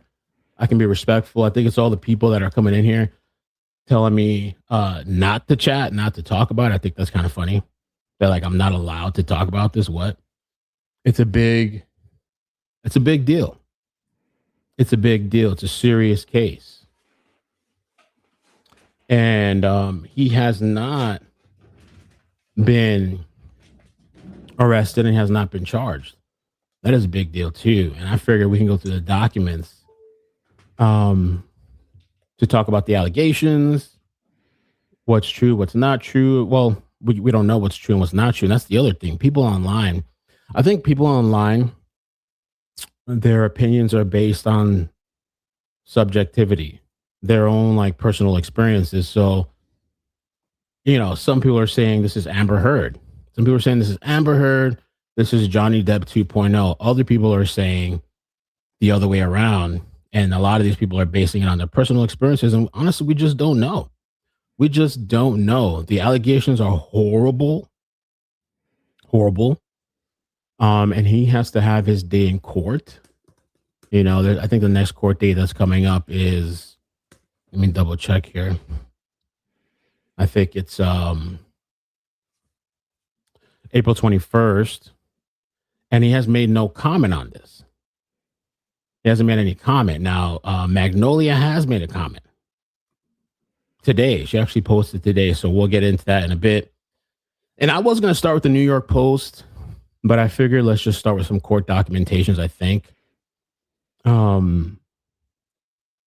Because there's a lot of stands. There's people that are just like, it's like, bro, these people will jump off a cliff with you. I hope it's not true. But it looks bad. And I wish he would say something, maybe to his audience. Maybe his lawyer told him not to say anything. I wish he would say something and like just be like, hey, there's a serious situation going on. I have a lawyer. I'm dealing with it. Or, this is not true, or this is not the whole story, but I can't. Something. Any kind of statement, because right now, I guess his chat is blowing him up. I think it's funny too. People thought that I was going to be afraid to talk about this. If somebody I know does something horrible, and I don't know if that's the case here, because we've been covering true crime. We've been covering court cases, innocent until proven guilt. I mean, that's the thing, though. It's all allegedly. But if he did it, it's very disappointing. Because, people want to believe in a redemption arc. People want to believe in you can learn from your past and do better. But if he did this, it's like, okay, well, what did he really learn? Right? And it makes you think, well, that's why we always say the toxic people are the toxic people and they don't change, right? Because there's so many examples of the toxic people not changing. Now, what's an exception? Maybe if alcohol or drugs are involved and then someone stops using alcohol and drugs. I've seen some good improvements in those cases, but those cases don't involve personality disorders usually, right? So people want to believe that people can do better and change, but reality shows them a different story. See, but it's funny that these people, and that's how some of these people would sell out their own morals and their own morality because, it's somebody you know. If it comes out to be true, we'll visit it again, and I'm going to be, that's horrible. I want to associate myself with that. That's, having, ethics and morals and stuff like that. Some of you people will sell your soul. Like, it's crazy,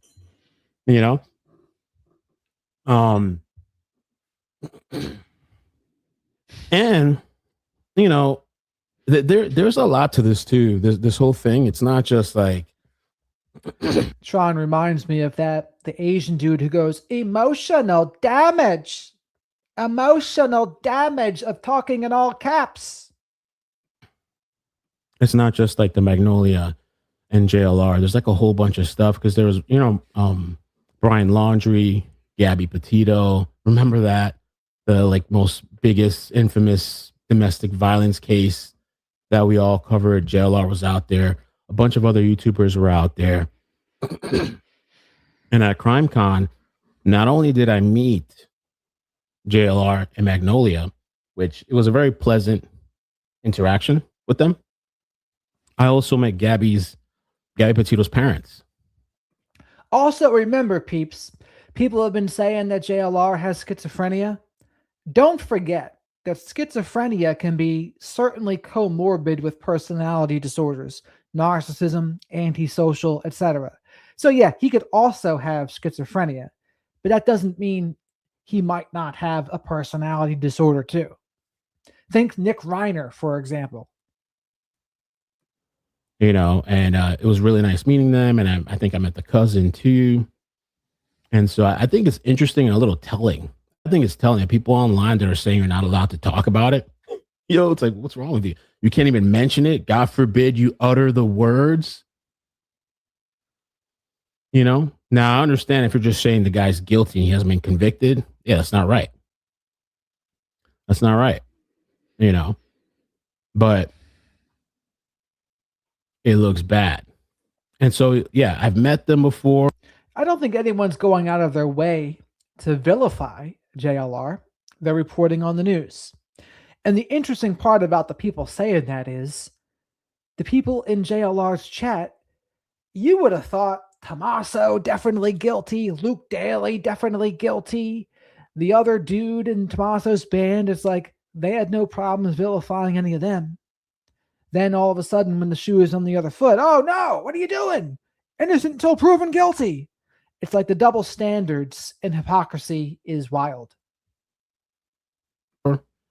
Very nice. The impression that I got from them was very nice. Magnolia did a lot of talking. She seemed very personable. I thought she was good for him. This was just face value. You never really know, obviously, what's going on with people, but face value. I thought she was good for him. I thought she was like taking his channel in the right direction. And I told him, man, like, you're doing great. Just focus on what you're doing. Just fucking just forget all this drama, all these other YouTubers and beefing. Just focus, And there was a couple of, I've spoken to her in her DMs before about stories and cases. And they've always been kind to me and let me use their streams, especially the Nancy Guthrie thing. That's what makes it kind of weird. But at the same time, it's like this thing is kind of blowing up, the elephant in the room. So here's the thing. Asking questions when someone's been abused, if that's what happened, very dismissive and invalidating. That's for one. And then there's more. Let's go through them all. Saying someone's judgmental can just be a form of what? Gaslighting.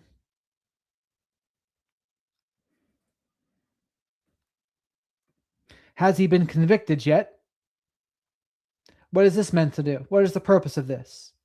To deflect, to dismiss, to minimize, to defend, to enable? What is it? Because anything you say, I could also say to you, well, why are you invalidating a victim of abuse? Why are you not believing someone about it? And you're causing more harm to that person. Because what's more likely here? What's more likely? That Jamie lied for 3 years, about 3 years of abuse?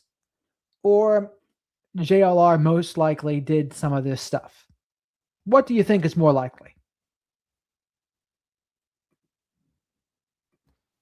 And it's like, I don't think I cannot not talk about it just because I've met this person. I'm not going to talk about it. No, I think we should, and then we'll see. A jury and a judge is going to have to decide. That's just what it is. A judge and a jury, they're going to have to decide. So let me. And again, no one's convicting him of anything. What we do, you trust and then verify. Like, I believe Jamie. That doesn't mean JLR is definitely guilty. And in the court of law, even if he is guilty, he might not be guilty because domestic violence is difficult to prove. I mean, even SA can be difficult to prove in some cases, right? So just because they're guilty doesn't mean they're going to get convicted.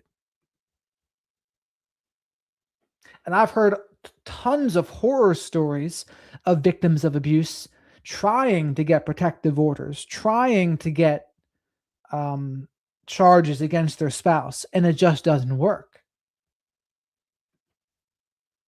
I think first, let me kind of take you through a brief timeline that I could get through this situation, and then we'll kind of go into the court documents. And so they had a 3-year relationship, intimate relationship. Her name is Jamie. I never even knew her name was Jamie, honestly, until this whole thing happened. I was like, what? And by the way, when I was sent this story before it even came out publicly, I don't have like a personal vendetta against JLR. I was sent this the night before it officially came out the next day on Twitter. No one is acting like he's had his trial already. We're going through the evidence and we're coming up with what we think. What we think isn't a conviction, right? But I look at the evidence, I look at what I know of domestic violence, coercive control, and narcissistic abuse, and I give my opinions on what I think. That's what I'm doing. By Nerdy, I sat on it. I kind of read it and I was like shocked. I was like, what the fuck? I was like, what the hell? I could have jumped on it. I didn't jump on it. I was like trying to like wait a little bit, and then it came out the next day. There was apparently one person that was going around like supposedly sending this out. And so I waited. I don't know how many days it's been, but every live stream I do, people are asking about it. So the brief timeline, let's see. Early January, they start dating, I guess, 2023, 3-year relationship. August 2025, Charlotte, North Carolina. While on a work trip in a hotel in Charlotte, North Carolina, Phillips alleges Riches violently assaulted her after she confronted him about infidelity and explicit messages on his phone. She says he beat her and then fled alone in their rental car back to Florida. So that's the allegations from... And that's the kind of allegation that sounds a lot like what a narcissistic person would do. They get confronted with either talking to other women or pornography on the phone. They don't like it, and they lash out and perhaps physically abuse someone. That sounds like something that definitely could happen. 2025. Then December 25th, 2025, Christmas, which is so just kind of crazy to me because I remember her posting the pictures of them or something. And I remember when she disappeared, everybody was wondering. She disappeared. Nobody really knew what was going on, and I guess, it's just kind of silent. So December 25th at an All Season River Inn, she says that she confronted JLR again about messages on his work phone. She alleges Yes, unedited, it does get a little spicy, but sometimes it makes for good content. Sometimes it does. I can use them as opportunities to use that as jujitsu. That's what I try to do. Punched her multiple times in the head, nose, and ribs. Tried to stop her from calling 911. Should make sure that there's no audio playing. Okay.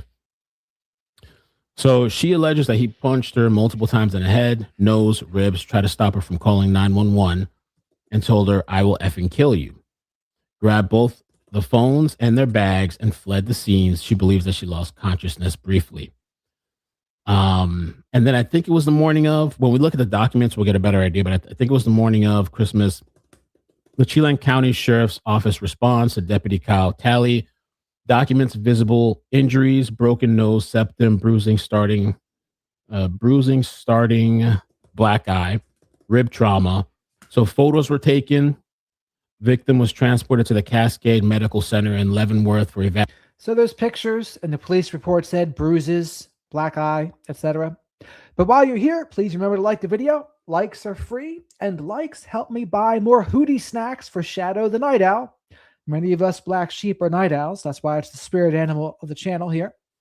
Say hello to the flock of black sheep. We got people from all over the world here, from across the pond, New Zealand, Southern United States, all over. You name it, we got them. And please remember to subscribe to the channel if you haven't already. Evaluations, CT scans, X-rays. The official report states, and there's a number there, states that the deputies found probable cause for the arrest of Riches for assault in the second degree, DV, harassment, threats to kill, DV, interfering with reporting of domestic violence. And he was listed as a flight risk. He was later tracked driving through North Dakota. I think Magnolia was tracking him. So he was driving through North Dakota. Yes, I'm the shepherd of Black Sheep City. I also heard it called the warden of the downtrodden flock, but I don't like calling them a downtrodden flock. That's why I just say the shepherd of black sheep. So she had flights. They were supposed to fly back apparently, but all this stuff happened, and so she canceled the flights. Phillips canceled hers. And by the way, I might change my whole YouTube name to the shepherd of black sheep, maybe. Or maybe just my name, Jared Mello. I'm not sure. But what do you think, chat? Stay the same, Wizard of Radical Self-Respect? Put it to my name, Jared Mello? Or the shepherd of black sheep? Her original flight and flies home safely. She continues tracking Rich's location. January 20th, 2026, Hot Springs, Arkansas. Phillips files a petition order of protection in Garland County Circuit Court. She attaches the full Chelan County police report as an exhibit. In her sworn affidavit, she describes the Christmas assault plus a years-long pattern of alleged abuse. And this is kind of crazy. Supposedly she had said 24 times that he had strangled her. We'll see that in the report. Again, a police report, just so you know, it doesn't necessarily mean like facts. It's allegations. It's what she's telling them, is what she's showing us, what police officers are seeing, threats to kill if she called police, and financial control. We're going to talk more about that. And then January 21st, 2026, Judge Cara Petro grants an ex parte temporary order of protection after finding immediate and present danger of domestic abuse and that Riches presents a credible threat.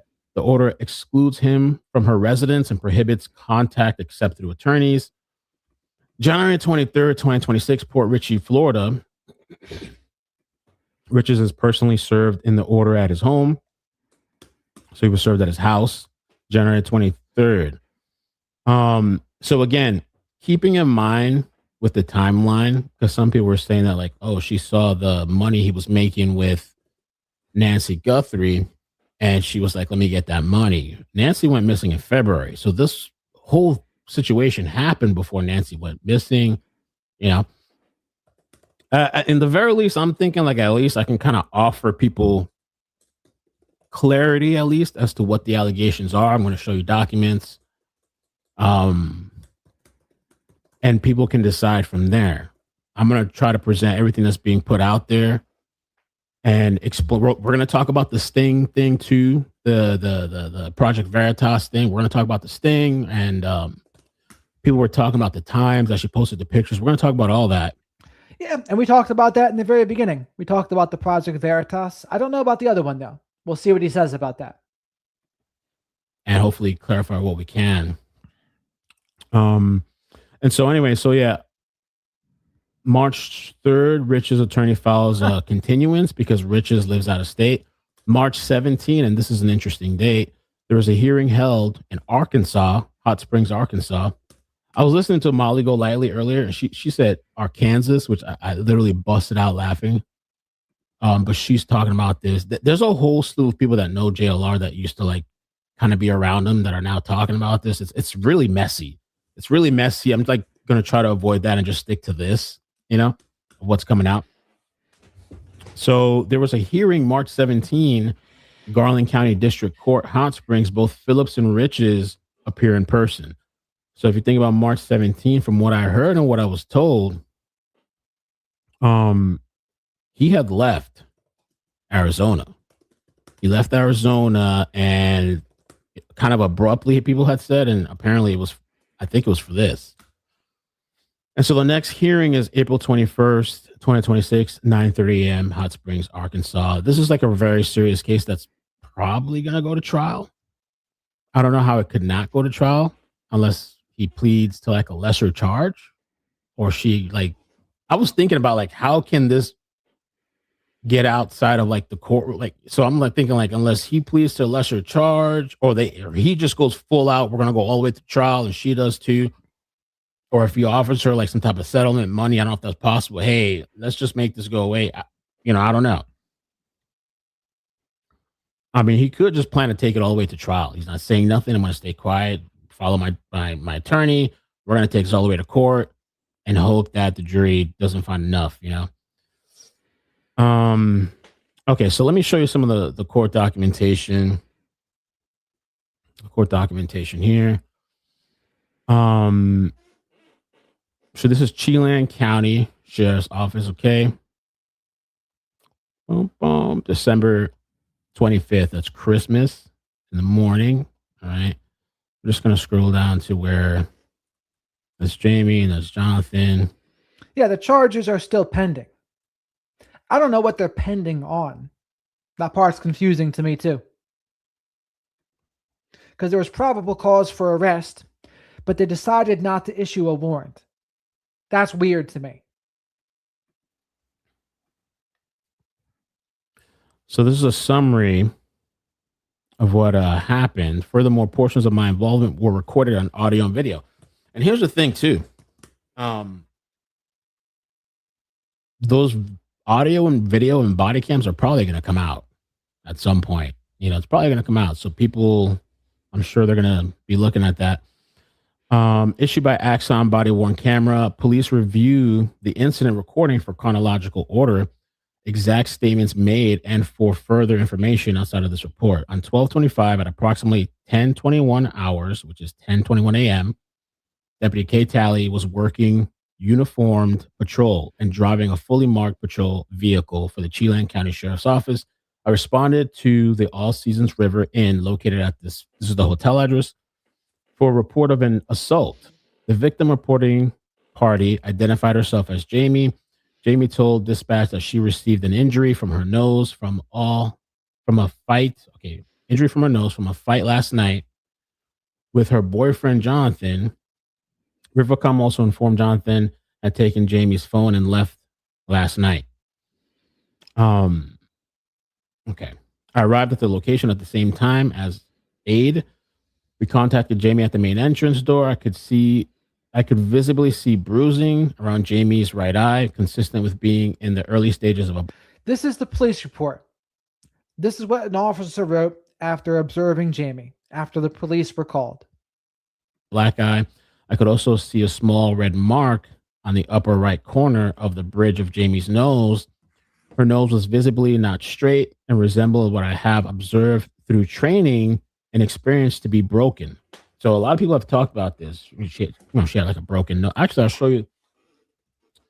This picture was posted, and this is a whole nother conversation too that we'll get into. Nerdy Addict has been talking with... City, you heard us say that? Leave your DNA in the like button. That and spank that like button. I'm not sure which one I like the best. Mindy Mouse, thank you so much for the super chat. Hey, Jared, fellow black sheep in chat. Welcome to the Mindy Mouse.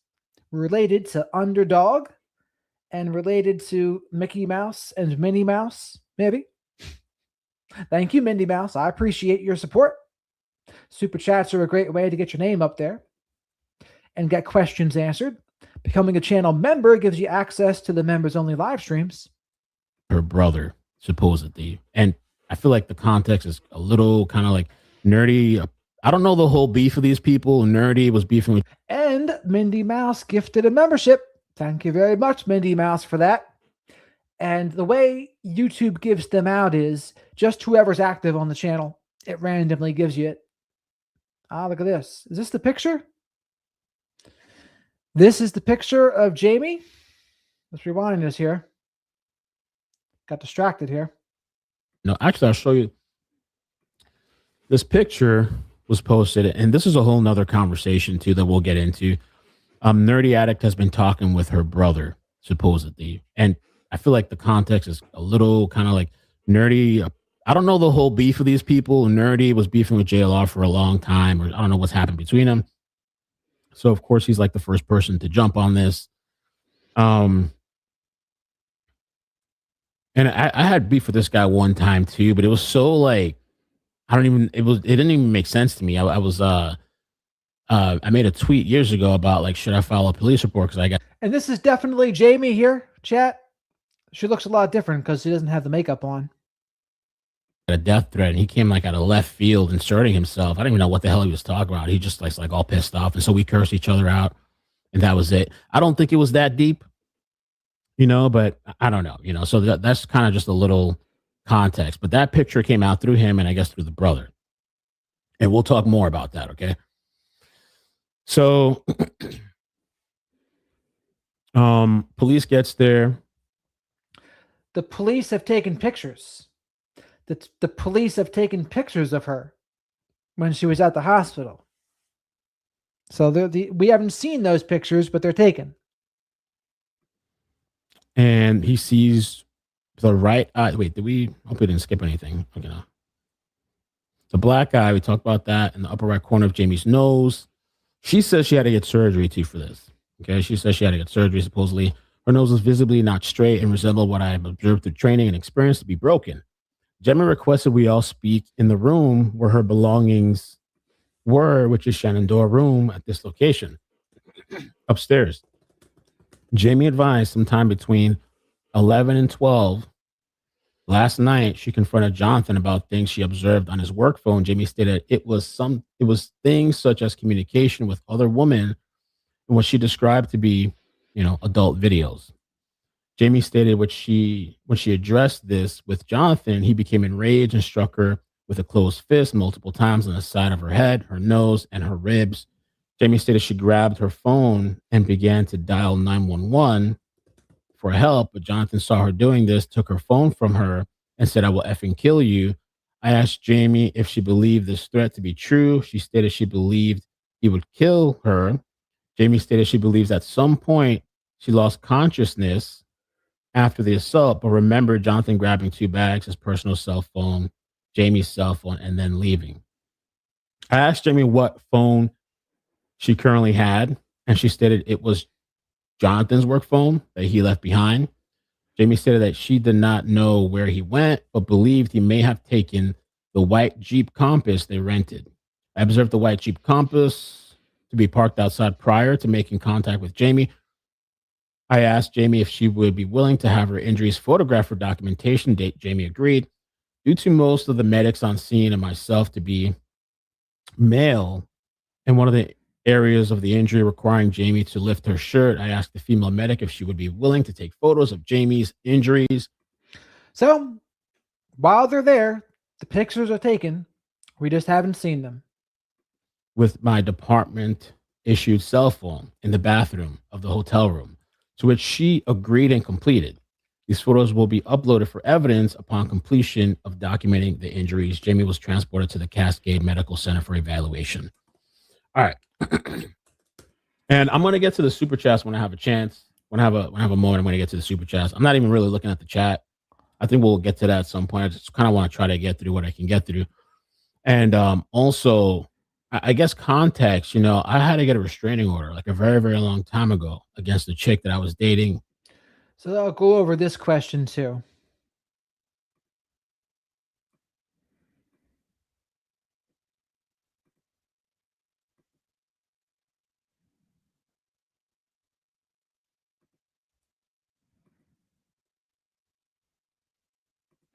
Why did it take her so long to report it? Everyone's been saying this, but what I would say to this is, 1, he took her phone away, for 1. For 2, he threatened to kill her. And when someone threatens to kill you, has strangled you 24 times, and doesn't have a problem punching you in the face, I mean, you have to take those threats seriously, right? And it's just the trauma bond in general, an abusive relationship. It's not always easy just to, just report it, or, just leave. It just doesn't work like that. She was crazy.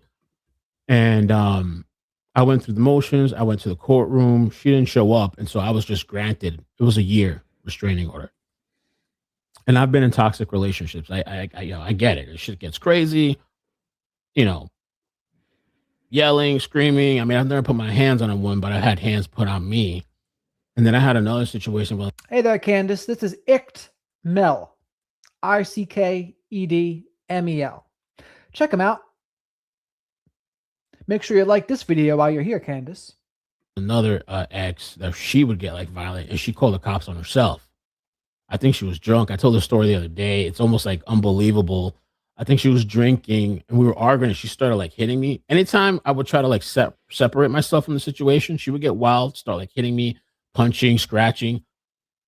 I would leave the apartment because to me, it's like, okay, I need to separate and get myself out of this. But for her, like me leaving was like a trigger. She'd go like crazy and stuff. And so one time she was getting like more aggressive, and I had said, like, I was like, if you don't stop, I'm gonna call the cops. And she's like, you know what? I'm gonna call the cops myself. I was like, what? So she called the cops on herself, dude. And she tells them on the phone, I hit him and attacked him. And then they came in and on body cam, she tells them I hit and attacked him. And then they took pictures, like they had stuff like scratches and stuff on my arm and stuff. And even after that incident, because she went to jail, it was very emotional. It was a very emotional thing. Like I was crying. I even felt like, honestly, I felt like it was somehow my fault or something, or like, I don't know. It was like really fucking weird. I still stayed with her for like a couple months, still stayed together until I realized that this shit was not going to stop. It wasn't going to get any better. It's going to get worse, and it did get worse. Whether it's a no contact order or a restraining order is the least of JLR's concerns right now. He has the ability to get a felony assault charge. So one time she bit me on my back. I even have a picture of it. She bit me on my back. She was like an animal. And so I had to get out of that situation, so like I know what it can be like, but I also know people lie. People lie, it's too. People have made up stories, so like she, they're saying she documented all this stuff too. We don't know really beyond, we haven't heard JLR side yet. They're going to have to go to court. It looks really bad. It does look really bad. And, some people are even saying, well, I want to see the photos. I mean, so here's officially the difference between a no contact order and a restraining order. No contact orders are issued in criminal court as part of a pending case or sentencing, usually prohibiting all communication with the victim. Restraining orders are civil orders initiated by individuals to protect themselves from harm or harassment. Both are legally binding, but no contact orders are often stricter, while restraining orders can be more tailored. There you have it. Welcome, Crown Royal. There's the black eye, but some people think it's AI. Some people, they think everything's fake, everything's a distraction. They're never going to accept anything. That's a black eye. Now, I don't know. You could say she did it herself. You could say JLR did it. I'm not here to, but some people will never accept anything, any kind of reality. So there's no talking to you. There's no point, with you people, part of you. Yeah, but it's a very serious allegation. It's a serious story. Okay. It's probably going to go to court. It's probably not going to be the last that we hear this story. Who knows? Maybe Monday other articles will cover it. I don't know if they'll cover it or not. Who knows if they're going to release body cam. Imagine Law and Crime. I was thinking about that goes and releases body camera. That'd be crazy. The whole thing's a nightmare. It's a nightmare. And I was rooting for JLR. I was really rooting for him as far as like, I believe the guy changed and stuff. And I hope that this is not true. I don't know. This would be devastating to, I don't know if it all comes out, if he loses, this comes out to be all true. I don't know. Okay. So, I requested Rivercom to put an ATL out for Jonathan. I responded to the cast. And the other argument you can make here too, real quick tidbit I was thinking of, I'm not sure why she waited till the morning to call. I'm not trying to like victim blame. I'm trying to be like, objective, and just this 10:21 in the morning AM, and this happened in the night. And I know she said she like passed out or something. She could have went unconscious, but from 12 to 10:30, that's a long time for somebody threatening you, all that stuff. I don't know. Maybe she was afraid. I don't know what her story is either. I mean, we got some of the story, but so okay. So they take these pictures, they take photographs. Upon completion of documenting the injuries, and by the way, nobody owes you these pictures too. I see some people saying they're like, "Oh, we want to see the pic. Where's the pictures?" Nobody owes you shit. Nobody owes you nothing. Those pictures are going to be for the courtroom, for the jury. He's correct about that. For the judge. I mean, if it comes out, that would be interesting to see. But nobody owes you nothing. Too. People feel like entitled. Nobody owes you nothing. Shut up. Sit in your corner. I responded to the Cascade Medical Center and met with Jamie in an emergency room number. And honestly, real quick with that too, for some people, nothing would satisfy them anyway. No matter what pictures you show, they're going to think it's AI or something, you know? So it's going to be up for the judge and a jury to decide. And I think maybe people are jumping a little too quick to conclusions. We don't know how this is going to turn out, you know? I responded to the Cascade Medical Center and met with Jamie in an emergency room number 3. I asked Jamie if she would be willing to complete a medical release form of the documentation of injuries received from the assault. Jamie agreed, and a medical staff release form was completed, signed and provided by the medical facility staff. Jamie stated Jonathan had been texting the work phone knowing he left it behind. He told Jamie that he was 100 miles away from her and in the middle of nowhere. So this is the only thing too. I don't know if it was a good thing for him to leave, you know, but again, I don't know everything that happened in that hotel room. You know, I don't know that it was a good idea for him to just dip out like that. Jamie could not confirm the Jeep Compass still parked at the hotel was their rental, but due to it being the only one there and all the other guest vehicles accounted for. And I just asked ChatGPT. ChatGPT also said no contact is a criminal order. So Google and ChatGPT agree. For this was likely the vehicle. Jamie believed that Jonathan to be most likely still in the area, and their flight leaves tomorrow, which would require them to travel back to Seattle and return the vehicle to SeaTac where it was rented. I was also advised by Jamie that in August this year, she was on a work trip with Jonathan in Charlotte. This is when she first found about his. And while you're here, please remember to like the video, spank that like button, leave your DNA, your touch DNA on that like button. You need to do a rep on the like button every video. Only one rep for the subscribe button. Remember that. And likes help pay for Shadow the Night Owl's Hootie Snacks. Last week, Shadow the Night Owl had a rough week. The Richens family was poisoning him with fentanyl. Wasn't very good. I was trying to get the funds to pay for his Narcan, but it didn't work. And Shadow had a rough week. But please say hello to the flock of black sheep here in the live chat. Great group of people here. Infidelity and porn issues. She stated she confronted him and he attacked her in the hotel they were staying at. Jamie stated that it was similar to this. He assaulted her violently and then took their rental car and drove back to Florida where they live. Jamie stated there is a long history of Jonathan assaulting her in this almost 3-year dating relationship. She stated that she knows she should have left him many times before this, but hasn't. Jamie stated Jonathan needs to be held accountable for what he did.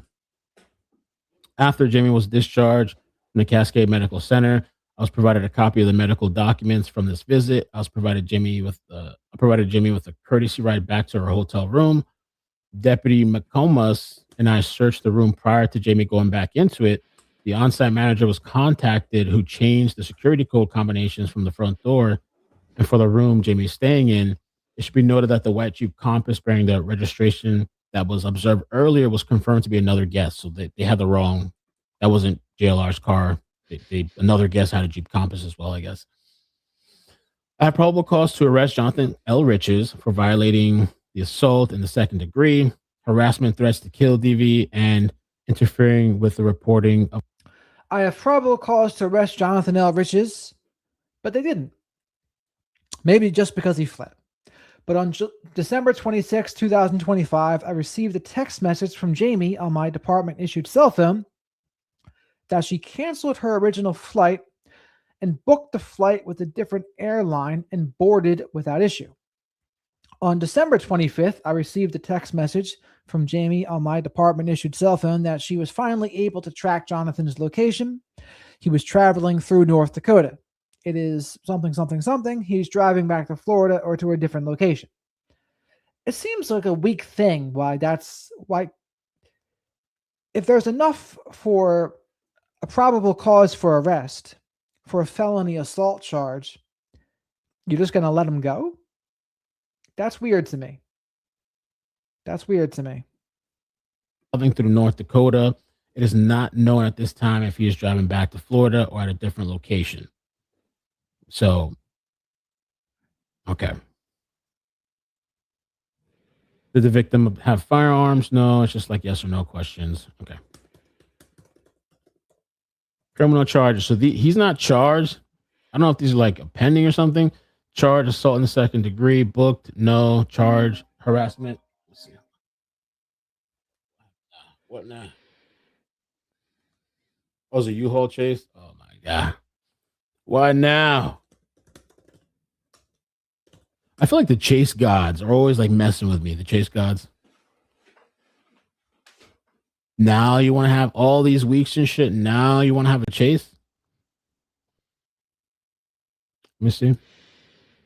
Should we watch the chase and take a little, or is that like insensitive? Oh, it's already getting pulled over. I think, well, let me see.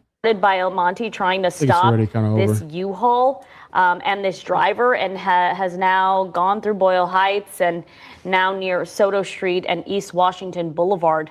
The interesting part of this, Gio, there's a lot of movement from this driver. Absolutely. Which is always a pretty dangerous sign. What the hell is this? Is this JLR fleeing? You know, officers are one. I don't know why they don't just pull this person out. Maybe we'll take a minute to let it cool off a little bit. I know it's tense. Tempers are flaring with this story. People are very, feel some kind of way. People are very angry. People have strong emotions, from either personal experience, and stuff like that. Either lighting something, they're smoking up. Hard to tell. My God. Yeah. This is at least the fifth, maybe more than that time. We've seen this many times, basically, in just the last 5 minutes, and just moving back and forth between that very passenger erratic, seat. right? Yeah, absolutely. It's incredibly strange and concerning too, because then that just right here, then you start picking up speed again, and we haven't seen officers during those elongated stops make any close approach to the driver because of those concerns. This is just like a random thing. I am wondering though, because we were zoomed in on the U-Haul there. If officers normally, when the pursuit suspect does come to a stop, they'll get out of their cars. They'll point their weapons at the car, give them commands to come out. We can't see that given that we were zoomed in on the U-Haul there, and we can't hear those commands. But hopefully we can get some of that information from our news desk. Sometimes they're listening to the scanners. But at this point, this driver really taking off. Another interesting point, though, what was that? Did they hit someone? Oh, no. They are following traffic. Yes. Anytime traffic stops, they stop. Yep. But then we're seeing 70 miles per hour down a residential street, or I should say just a city street. Yeah, that's the thing, because all of a sudden, they're gonna be coming to this very industrial area of Southgate, East Los Angeles here. And a lot of industrial buildings and not as much traffic. And you wonder too, and I don't. You see a city bus there, and you see someone was right there on the corner of the intersection too. It was scary, but I don't. You wonder also. I appreciate you guys coming through, man. I know it's kind of like, I know some people are like, oh my God, Mustard, thank you so much for the memberships. Mel, you're going to Dave. Stooge, thank you so much for the super chat. Both guilty and mental, case closed. I am going to talk about the like I said, I saw somebody saying somewhere about the most pursuits that we cover. And right now we know the back right tire. And at this moment, we do want to welcome in our CBS 2 viewers right now. We're simulcasting on KCAL and on KCBS, letting you know about this ongoing pursuit of a U-Haul that I believe started in the Boyle Heights area. El Monte police have been in pursuit of this for a good amount of time so far. And we've seen them at points on the 10-5 interchange, we believe, at one moment, hanging out on surface streets for quite a while, and right now on the freeway. My friend texted me, said, It is fairly exciting, though, isn't it? Watching this U-Haul truck. I get skinned alive for the U-Haul chase, probably. I know. But that's part of the channel. I mean, that's, the chases come. We have to, pause for a second. It's kind of weird. I know it's, such a serious topic, but maybe they'll offer a little. I know it's tense. People were saying I shouldn't even talk about this. You're not allowed to talk about it. I think I'm presenting it fairly, and I'm going to get to the Project Veritas thing too. Forces. We believe El Monte Police was the agency that first picked this up. Yeah, I called and confirmed with that it was El Monte, and why they pulled this thing or they hit it. I'm not sure if it was a traffic violation. That's what I was trying to clarify or not. But once the pursuit started, it was on. But yeah, they definitely got that right rear tire spiked, and if anything. Other one we're gonna do, I think I'll put the chase thing on the side. I don't know. I think I'll put it on the side.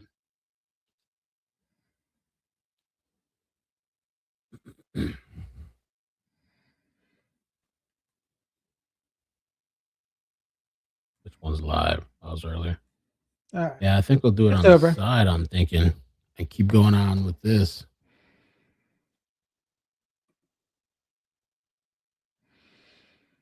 Let's see. Charges: assault in the second degree, DV. Booked, no. Harassment threats to kill, DV. Booked, no. Interfering with the reporting of domestic violence, booked, no. Vehicle impounded, no.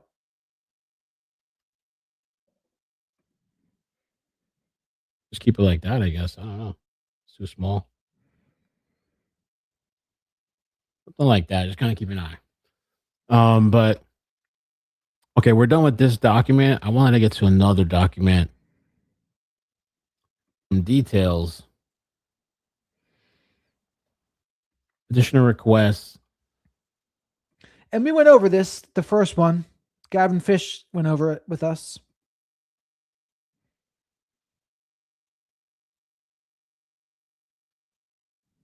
That's Jamie's statement.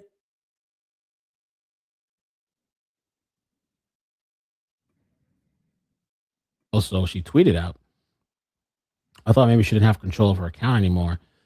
And this article kind of goes into detail. There's one true crime case. There's one case true crime YouTuber JLR investigates isn't covering X's allegations he beat and strangled her. And true crime YouTube star Jonathan Lee Riches, aka JLR, investigates. Oh my God. Hold on. Lord almighty. What's wrong with this lady? Forgot. Okay, there we go. Oh my gosh. Okay, she took off running. Before where they like to go to where they have friends or friends or family, but their units got it lit up and definitely putting out there. It's at the bottom of the screen. Yeah, the bottom of the screen, right there. Go to the bottom of the screen. There you go. Gosh. And what they do is that the area is putting out a description of the suspect. They got the bag, and directing any units in the vicinity in on this. There we go. Yeah, so the unit was right on it, even though they're not in the vicinity. We're going. Yeah, okay. Yeah, you could almost tell the driver there slowed down as if to just act casual and perhaps try to throw the scent off. Okay, I'm glad we can kind of. Now people are going to say, "Look at them! They got her without shooting her. It's racism." It's like, well, it's probably more just because it's a woman. Be done with that. But okay, so yeah, there's this article like went in depth.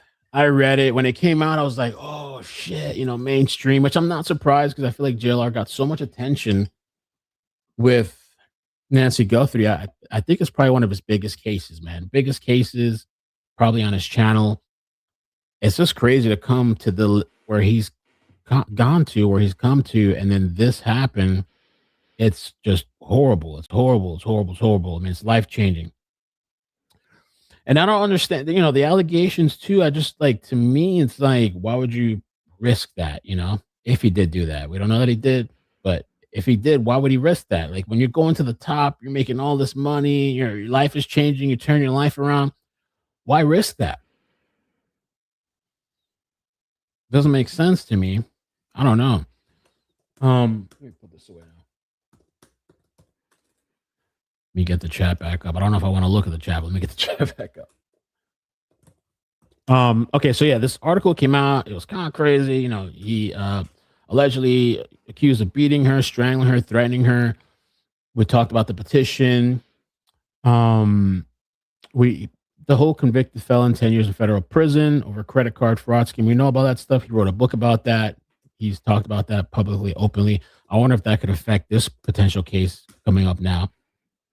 It's kind of crazy too when you're covering the news and then you are the news, right? Like you're in the news. It's got to be kind of trippy, kind of crazy, like to have your shit now in the news, you know? What Ickmail doesn't know is this is far from JLR's first time being in the news. If he would have watched the Dietz documentary, you would have known JLR was a Muslim for Hillary Clinton, and then he was a Jew for Trump, and he was literally in the pictures. He was in the background of the pictures when he was a Muslim for Hillary. And then Trump was in the background of his pictures when he was a Jew for Trump. So clearly he's neither. He was just impersonating. And honestly, that's just the tip of the iceberg of what we learned about him. Rooster will tell you. Don't even think about asking Rooster about that Coke bottle. Was in a relationship with Phillips in early 2023 that spiraled, and she says that it was an escalating pattern of domestic abuse.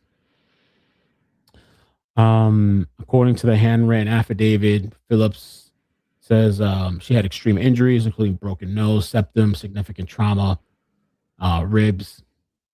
Claims that on multiple occasions he beat her with closed fists. We talked about the August incident. We talked about, and she said 24 times, which is crazy.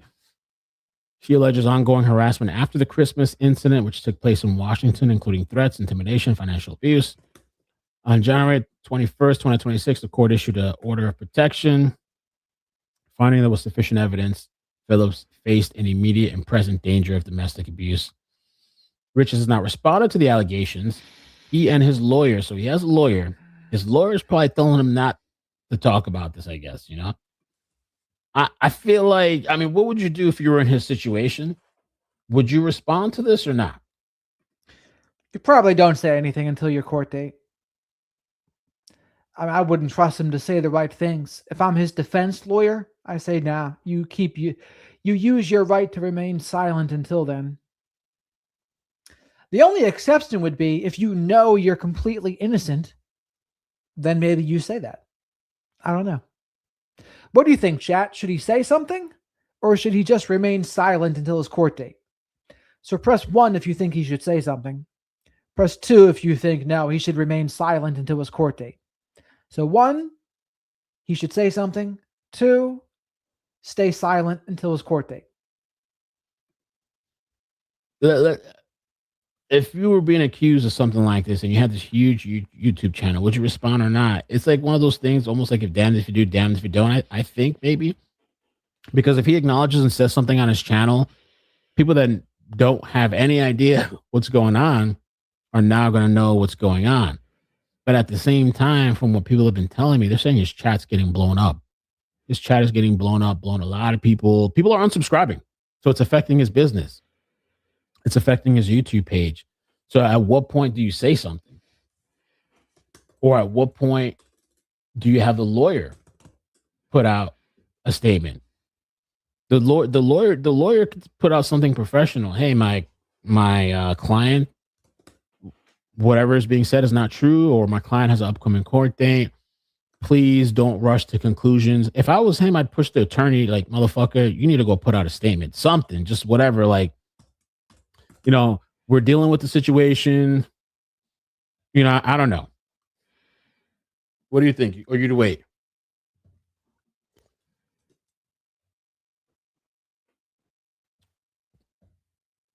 They say he's lost subscribers. It's a tough position. So Richards has not responded to the allegations, and his lawyer did not return the post request.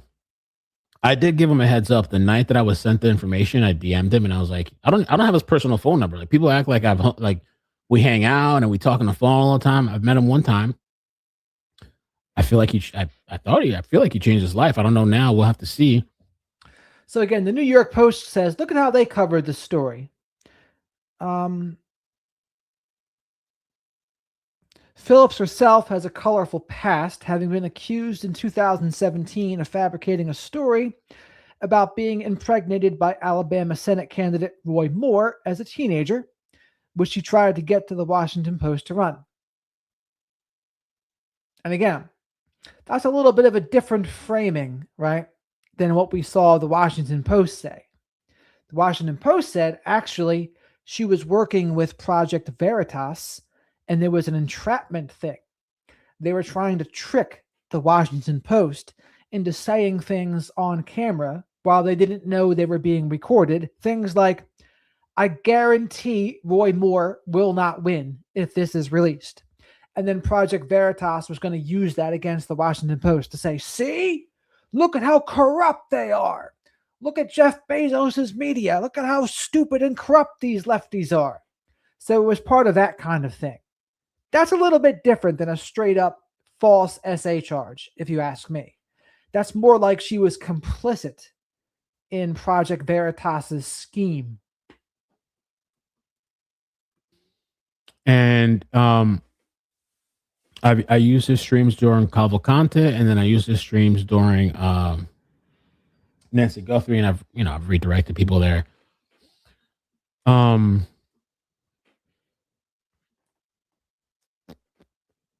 Chelan County Sheriff's Office in Washington sent the Post an incident report, which says they had probable cause to arrest Riches, but he had left the state. He has not been formally charged in relation to the incident, and no warrants appear to be issued for his arrest. And the whole thing with that too, it would be interesting to get a lawyer to talk about it. The reason there's not a warrant is, let me see, I was looking at this, the possible reason. There's a lot of information they're going to have to go through, a lot of claims or evidence. And let me see here. He did say he has probable cause to arrest him. Police don't issue warrants, prosecutors do. The sheriff office finished their investigation, sent the entire file to the Chelan County prosecutor's office. It's now sitting with the prosecutor, who has to decide whether to file formal criminal charges. Only after the charges are filed can a judge sign an arrest warrant. So I don't know if that's coming down the line or not. He does have a court hearing coming up. That's going to be interesting. Yeah. So let's talk about Jamie here too, right? Magnolia. And I had mentioned this. I've casually talked about this when I was doing the gardening. I was getting bombarded. Yo, JLR, what do you think about JLR Magnolia? I had heard about this story. Phillips herself has a colorful past, having been accused in 2017 of fabricating a story about being impregnated by Alabama Senate candidate Roy Moore as a teenager, which she tried to get the Washington Post to run. Phillips told the Post, well, before we get to this, let's stick with this part, this whole thing. So the whole story, well, I don't know the whole story. The bits and pieces that I could see, there was a whole article written about it. Apparently, she was working with Project Veritas. I don't know if you guys ever heard about that group. James O'Keefe, kind of legendary group. Yep, he's right about this. Let's see how he frames it. And this was in 2017. I guess they had a Roy Moore sting incident operation. And during Roy Moore's Alabama Senate race, a woman named Jamie that you see right here contacted the Washington Post. She claimed as a teenager in the 1990s, Roy Moore had gotten her pregnant and she had an abortion, and it wasn't true. The Post interviewed her multiple times, but her story quickly fell apart under basic fact-checking, inconsistent details, timeline issues, etc. Reporters followed her after one meeting and watched her walk straight into the Project Veritas headquarters in New York. Project Veritas is known for undercover operations, sting operations, targeting journalists and left. It sounds like he's reading the Washington Post article that we read in the beginning. Let's fast forward. She made a post today, which I was surprised to see because I didn't think she was going to comment. I didn't even think maybe she had control of this account anymore. Okay. And she said, I wanted to acknowledge that I'm obviously aware that the Chelan County Domestic Violence Police report from Christmas Day and my protection order case have come to light. The New York Post reached out to me yesterday, so we're going to get to that more. She spoke with the New York Post, I guess. She answered some questions. They had a... By the way, folks, please remember to like the video while you're here. Likes are free. Spank that like button. Leave your DNA on the like button. Touch DNA preferably. And likes also pay for Shadow the Night Owl's, my spirit animal, his Hootie Snacks. And subscribe to the channel if you're not already. This is Ikmel here that we're listening to. And he's going through Magnolia's post on X today about this. I guess we'll see what she says. And thank you very much for all the support I've been getting so far. The super chats, great way to support the channel and get questions answered. Super stickers, the same thing. And becoming a channel member gives you access to the members-only live streams. Story they were working on. The police report itself, or speaks for itself. This has been extremely traumatizing beyond words. And withdrawing completely felt like the safest way for me to begin the long journey of healing. I've had the support of family, police, doctors, advocates, and my therapist. Being thrown into the role of survivor has been the hardest thing I've ever endured. The impact this has had in my life is immeasurable, and I know it's not something that will ever fully go away. I know the road ahead will be long, but I'm taking it one day at a time, or taking it one day and one task at a time. I want to assure everyone that I'm safe now. I did surgery to repair my nose, and it appears to have been successful, but I won't know for several months if further treatment is needed. I do know I'm very lucky to be alive, and I don't take that for granted. Rio is safe, so Rio's the dog. I think the dog, yeah, right, is also safe and has been with me through everything. He was not harmed, aside from being exposed to the violence. I don't intend to rehash this publicly, but I do want to say that I'm incredibly grateful for the support I received and for the many people who have reached out over these last couple of months out of concern for my well-being. And so she commented under that a few side notes. I always knew Nerdy Addict was a pretty good journalist, but I was astonished when he somehow figured everything out and broke the story a few days ago. My honest opinion about this particular part here, when I saw this, I don't believe she was astonished that he somehow, just my opinion, I don't know this for sure. I feel like she knew this was going to come out. Yeah, she might have leaked it to him. That wouldn't surprise me. Not maybe back then, but like there was somebody the nights before sending this link out everywhere. I don't know, and then Nerdy was in contact with her brother. So I don't know that this was just like out of the blue, like, oh, okay, now it's all out and stuff like that, Thank you. Flying monkey alert. People trying to, nope, not this one. Sorry, Tron. You were not the flying monkey. There you are. There it is. People trying to make money off of this. Sad. You know what I think is sad? I think it's sad that people don't want the truth to come out, and people want to defend and enable possible abusers while dismissing and invalidating victims. That, to me, is a little more sad.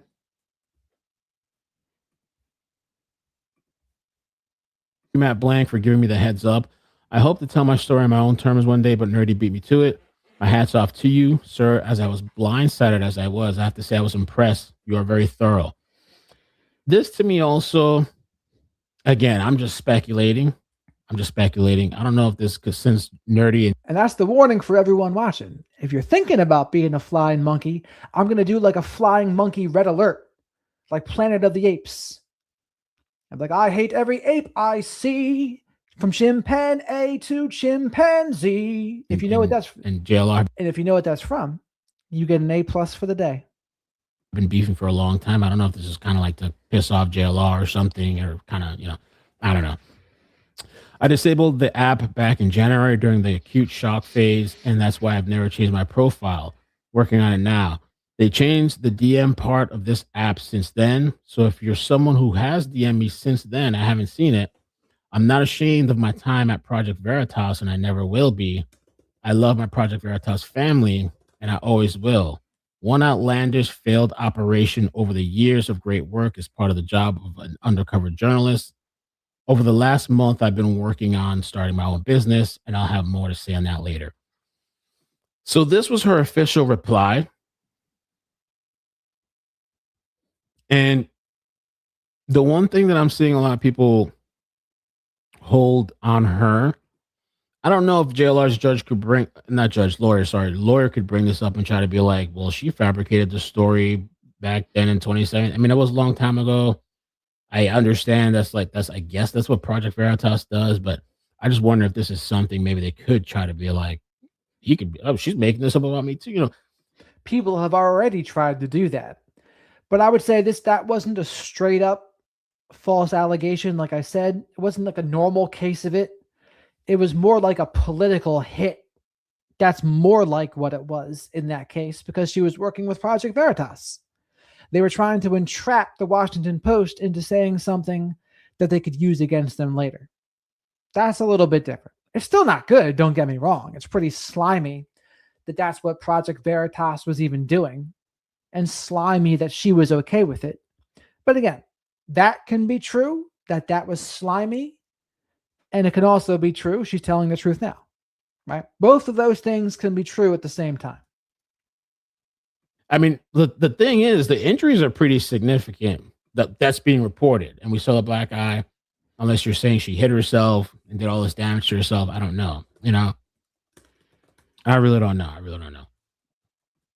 And so great question from the chat. What's a flying monkey? A flying monkey is someone who is subscribed to a narcissistic or abusive person's distorted version of reality.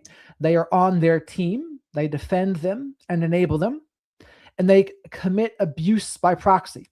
They attack people if they call out an abusive person or a narcissistic person that they are flying monkeys for. That's what they do. And the difference to me between a flying monkey and an enabler is flying monkeys are more offensive. They will do more attacking. They'll go on the attack and abuse others. Enablers are more defensive. So enablers will be passive, and it's what they don't do that's the problem, right? And the very fact that some people will come around and attack, that's a flying monkey tactic. An enabler just wouldn't say anything. Or they would say something like, oh, can you just forgive your mother or father? Can we get things to go back to normal, right? So they enable the abuse to continue. All flying monkeys are enablers, but not all enablers are flying monkeys. She continues. I mean, if you guys want, I could play the interview she did with the Washington Post, but was it Washington Post? Let me see here.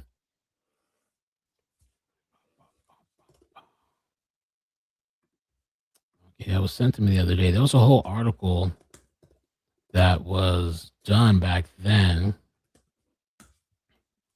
This is the original. Well, this is one of the articles.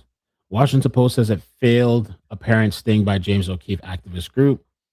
I mean, we can read. And again, if it comes out she's lying about this, I'll be the first one to call it out. And I'll say, yeah, that's BS. And she's actually hurting real victims if she was lying. I don't think she is. But if somehow it comes out that she is, I'll be the first to say it. The article real quick.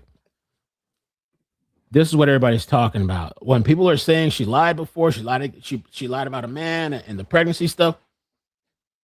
This is what people are talking about, because people might see this online and not really know or not sure what's going on. So this is what people are talking about. Again, this is 2017. Okay. And so the Washington Post says a woman who approached reporters with a story about an Alabama Senate candidate, Roy Moore, got her pregnant as a teen, actually appears to be part of an undercover sting operation run by conservative activist James O'Keefe.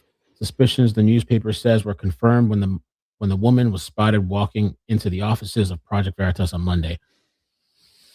O'Keefe, who founded Project Veritas, is countering the newspaper's story with his own narrative, releasing secretly recorded videos of the Post employees that he says proves how shockingly one-sided the editorial team was. O'Keefe and the Post have put out dueling videos of a brief interview outside of his offices on Monday in which the conservative activist seeks to turn the table. You don't say, what if she's lying now, because now you're not believing the victims. Like, There should be a trust but verify. You saying, let's just jumping straight to, well, are you lying?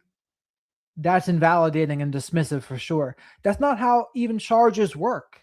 You press the charges first, then you see if they're lying or not, right? It's not like, oh, we better see if she's telling the truth before we even press charges. No, that's not how it works. And again, it would be a lot for her to be lying about 24 strangulation attempts, being threatened to be killed, those bruises. It would be a lot, which makes me think it's unlikely.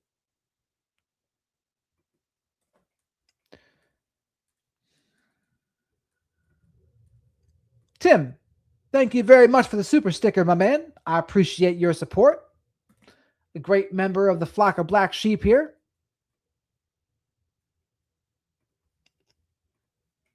And the question post reporter Aaron Davis, who reportedly seeks O'Keefe whether the woman works for him. A bunch of mumbo jumbo kind of. The Post has also published video of one of its reporters talking about it is not convicting. I mean, I don't know what you don't understand about that. You can talk about something without convicting them. You can believe the victim. That doesn't mean you're convicting them. Not the same. Speaking to the woman who claimed to be Moore's victim. In it, reporter Stephanie McCrumman, who says she was working for and tells her, if there's anything you want to say about why you're here and why you came to be sitting here, I would really like to know your story as well. I can play this. I mean, I know it's 10 minutes long, kind of long, but let's see. Post reporters witnessed the woman, Jamie Phillips, walking into the offices of Project Veritas. Okay. Let's move on. Media movement to combat the lies and deceit of the liberal MSM. I'll be using my skills as a researcher and fact checker to help our movement. So I just wanted to ask you if you could explain this. And I also wanted to let you know, Jamie, that this is being recorded and video recorded. So this is the video they were talking about in the Washington Post video. Interesting. Okay. Or in the Washington Post article, I should say. Yeah, I was looking to take a job last summer in New York, but it fell through. So I ended up not taking the job. Okay. So, but you were interested in doing this job? Can you talk about that a little bit? Yeah, it was going to be with the Daily Caller. The Daily Caller. Yeah. Okay. But it didn't. It ended up falling through, so I wasn't able to do it. Because my fiance was relocating to New York, so I was looking for a job. This is why you don't have to believe it 100%. But let's say Jamie's your family member. She's your sister or your mother. Are you going to be like, oh, okay, we have to make sure JLR's convicted first before we take action here. We have to make sure he's convicted.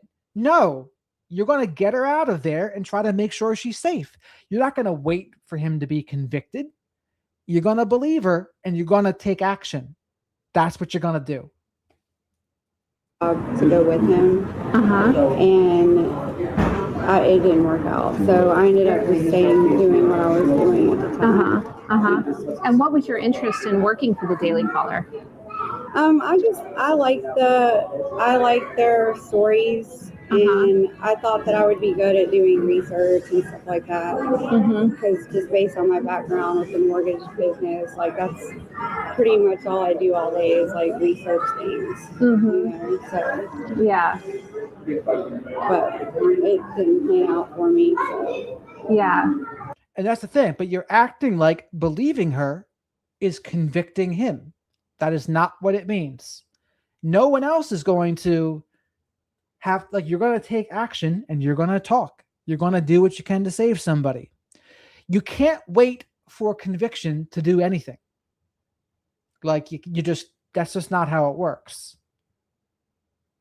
So, okay, so you tried to get the job, but you didn't get the job, you're saying?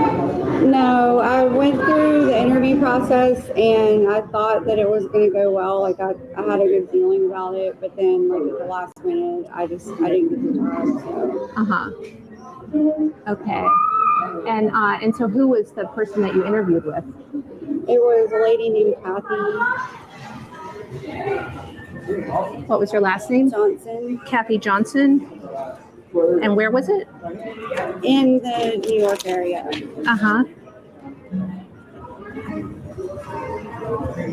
But I don't know like why we are going into all this yet. Well, I haven't even agreed to go through with the story yet. Yeah. So, well, since you contacted us, you reached out to us. We went ahead and did some background information, background checking. You know what I mean on some of the things that you had told Beth about your story, and so this came up, and so I just want to understand what that's about and why you would want to work for the Daily Caller. And I'm also, frankly, want to know if you're who you might be working for now. I still do mortgage work. Well, it's a little bit of a issue there, and I just want. So this lady pressed her, and they knew the jig was up. The jig was up with this. The Post says the apparent sting operation began with an email that was sent to reporter Beth in the morning after she and McCrumman wrote a November 9th story. The breaking news that several women said Moore, a Republican running for the U.S. Senate, pursued them as teenagers, including one who said he had sexually assaulted her when she was 14 and he was 32. So, in separate interviews, Reinhard and McCrumman Phillips shared a false story about an alleged sexual relationship in 1992 with Moore. So that woman basically caught Jamie's hand in the cookie jar there, basically. She saw through it. It's like, and Jamie's like, I don't know why this other information's relevant. And again, folks, this is why you don't do some slimy things for organizations like Project Veritas. Just don't do it. You don't need to play such dirty pool like that. He was with Reinhardt and McCrumman Phillips.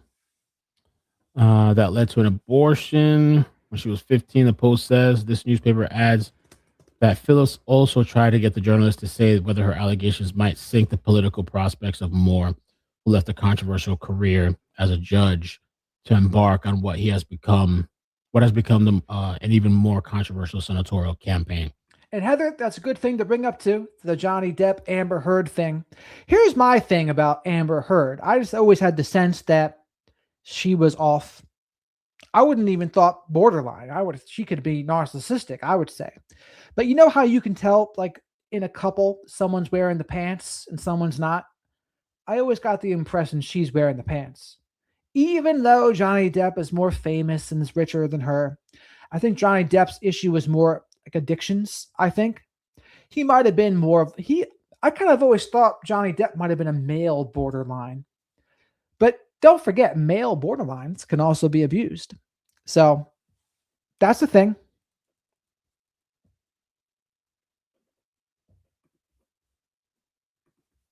All right.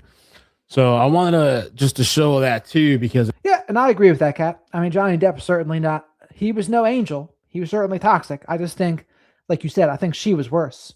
It actually does come. But again, I have not looked into that case thoroughly. So if I were to, maybe I would have a different opinion. But from what I know, Kat is correct. I'm not victim shaming, so I don't want to hear that bullshit in the chat too. With these people victim shaming. I'm presenting everything that's being talked about. Okay. And two things could be true, or one or two things could not be true. Yes, she could have did this in the past, and this could still have happened to her. She doesn't mean she's lying about this now. She was working with an undercover sting operation. But I'm presenting what's out there. This is the conversations that people are having online, all over. People are bringing this. Amber Heard and Johnny Depp is not a perfect example, because Johnny Depp did not have a history of domestic abuse, for one. He didn't also have that massive criminal history of JLR. Like, that's massive. Like, Johnny Depp had some minor squabbles with the law, but I would not call what JLR was doing minor squabbles. That was 10 years of prison time. And so I'm trying to give context about this 2017 incident that Magnolia herself, where is it at? Magnolia herself mentioned here. Where's it at? I'm not ashamed of my Project Veritas time. So what are you're gonna go to comment under her shit too and say she's victim shaming herself? That doesn't make any sense. You know what I'm saying? My hope is that, like, I don't know, people rewatch this after and be like, oh, I understand what this is, I understand what that is, or people might see this and not understand what she's talking about. Project Veritas and I will never be. I love my PV family. I don't know. And this is something people have thought too, people that are on the autistic spectrum. Some people used to think that if you were undiagnosed on the autistic spectrum, it could turn into borderline personality disorder. In women too. I don't know if I still believe that, but I bet you it can look similar if it's undiagnosed, because here you are trying to act like a normal person, masking. And people who are autistic, I think they're more prone to being traumatized and see PTSD. They can also be targets for narcissists and other abusive people. And that can do a number on you. It can do a number on you, and you can look like you got BPD, but you were really just undiagnosed on the spectrum. And that's actually my story too, by the way. I thought I might have been borderline for a while. And then I realized, no, it was really just being undiagnosed on the spectrum. And I had a lot of behaviors that looked like it was borderline. A lot of it was substance induced though. And that doesn't count. Like if it's substance abused, it doesn't qualify. Now granted, many borderlines do have substance issues and alcohol issues for sure. But that's a good question there, Lee. Good topic to go over. But yeah, I think it's important just to mention this is what people are trying to use against her. I don't know if JLR's people, the attorney, will try to use it against her, you know? But anyway, so Phillips told the Post, I was duped for so long. He portrayed himself as if he had changed and turned his past around, but that's not real, she says. He's always been the same way he's always been. He's a fraud. The only thing he cares about is money. He doesn't care about the cases. He loves when there's a mass shooting. He gets excited because he knows he'll get a lot of views or a lot of money. Rich has reinvented himself as JLR Investigates, a YouTube channel which has grown to more than 500,000 subscribers around 3 years ago after a lifetime of frauds, fakeries, and manipulation. He describes himself as a fearless investigator. So, D, the most important factor of BPD is the fear of abandonment and an unstable sense of self. Those are the two things. They'll be very impulsive, very, what's the word for them? Intense relationships. They have a favorite person. They can split. They can have anxiety and depression, feelings of emptiness and anhedonia. But the fear of abandonment is a big one. And sometimes they'll leave you before you can leave them out of their fear of abandonment. You'll see a lot of push-pull with borderlines. And himself inserts himself into high-profile investigations to live stream. Most recently, he has been broadcasting from Tucson, Arizona, outside of the house of Nancy Guthrie. He's basically a big celebrity in the true crime community. Fellow true crime streamer Alina Smith told the Post. He's been out there nonstop. He has been out there. Riches has gained a reputation for being one of the most... By the way, folks, please remember to like the video. Likes are free. Spank that like button. Leave your DNA in the like button. It helps me buy hoodie snacks for my spirit animal, Shadow the Night Out. And subscribe to the channel if you're not already. I got to be getting close to 40,000 by now, right? We might be able to do it this stream. And thank you very much for all the support I've been getting already. If you're watching this, yes, you, say hello to the flock of black sheep in the live chat here. Persistent streamers filming up to 15 hours a day, responding to questions in real time and accepting money from viewers to complete tasks such as zooming in on certain parts of the crime scene. The more subscribers he gets, the more profitable his YouTube videos become, regardless of whether the information he reports is fact or fiction. That's why he was in Tucson for over a month. It's easy money for him because he just sets up a camera and lets it go, Phillips added. Other streamers Yes, borderlines go to DBT, dialectical behavioral therapy. But again, anyone who's borderline, many borderlines know they have borderline, but it's just a matter of them doing something about it and becoming willing to make a change. Just have estimated the post that he makes up to 30,000 a week with his persistent boots on the ground approach. I think he made way more than that, but his audience is likely unaware of how sinister his past is. In 2019, he openly admitted to being a troll and fabricating highly sensitive information after he was called out for pretending to be Jewish, given a backstory at a Trump rally, a fake backstory. I don't think the long-term consequences as far as disinformation or offending anyone.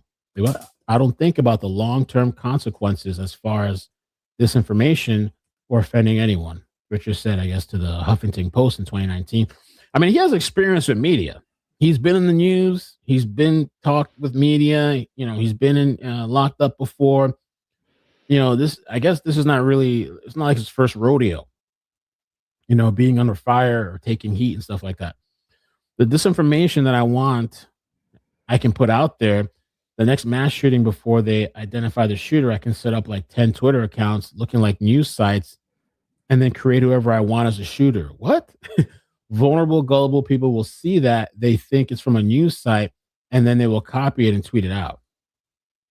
Interesting. Richard's operation has drawn criticism from authorities and journalists alike, as he is part of a growing ecosystem of YouTube crime scene streamers who monetize tragedy by broadcasting active investigations. However, Richard's notoriety long predates his live stream era. I think this is kind of rich, though, coming from the media, because they're... I mean, and this is absolutely true by Innocent. JLR said this himself. He said, gullible, vulnerable people will share my shit and they won't do their due diligence and they'll fight in the comments, and I'm all for it. If you really dig into JLR, he just does not seem like a good person. And that's not a symptom of schizophrenia. Not being a good person is not a symptom of schizophrenia. It's a symptom of a personality disorder. It's a symptom of maybe being an asshole, but it's not a symptom of schizophrenia. So he would purposefully not mod his chats and not mod his Facebook accounts and groups and pages because he wanted the engagement. And the more people fought, the more people would engage. That was his priority. They were standing right next to him the whole time out there, all this time streaming and covering the same thing. I mean, we know about all this stuff with his past, the federal prison fraud ring stuff. I guess he was convicted or indicted in 2003. Indictment claimed that co-conspirators used stolen financial data to obtain money and property through fraudulent transactions. Richards was arrested in Florida in February 2003 and brought to Texas to face charges, entering a guilty plea to conspiracy and wire fraud counts in September that year. A federal judge sentenced him to 125 months in prison for wire fraud and 60 months for conspiracy to run concurrently, along with $92,000 in restitution to victims. Okay. Gypsy, it's a tragedy, but I can't even type your name Gypsy in the chat. And then I couldn't say the Fleetwood Mac lyrics, I'll be your Gypsy, because YouTube banned me from it. I can't say it. But I'm not going to diagnose JLR. If I had to guess, a guess would be antisocial. Antisocial plus some narcissistic traits, I would say. The criminality. Antisocials are big into criminality. Right, Kat, try to type Gypsy in the chat. You won't be able to. So Gypsy, that remains. You can't even say it. YouTube doesn't like it. YouTube thinks you're being racist against gypsies, I guess. Little does YouTube know, I'll be your gypsy. The most litigious inmate. I've heard of so many different stories. He sued everybody under the sun, allegedly. While incarcerated, Richards flooded federal courts with thousands of bizarre, frivolous lawsuits targeting politicians, companies, public figures, and celebrities, including one against the Kardashian family for allegedly participating in the Al-Qaeda training. Wow. Those cases were quickly dismissed. The sheer volume of Rich's lawsuits, estimated over 4,000, ultimately forced federal prosecutors to seek an unprecedented nationwide injunction against him to prevent him from suing. I've always heard about that. I don't know if it was true. He was also banned from having paper in his cell. In response, Richards went on a hunger strike. I heard about that too. And warden had to force feed him through a tube. Holy shit. The Sandy Hook hoax I've heard a lot about too in the past. After being released in 2012, Richards returned to Pennsylvania on a supervised release, but almost immediately found himself back in legal trouble. He traveled to Newton, Connecticut 3 days after Sandy Hook Elementary School massacre that left 20 first graders and 6 staff members dead. He attended a memorial where he falsely claimed to be the uncle of gunman Adam Lanza, according to local authorities and court filings. He said he was Jonathan Lanza and made unsubstantiated claims about the shooter's mental health, which were quickly debunked.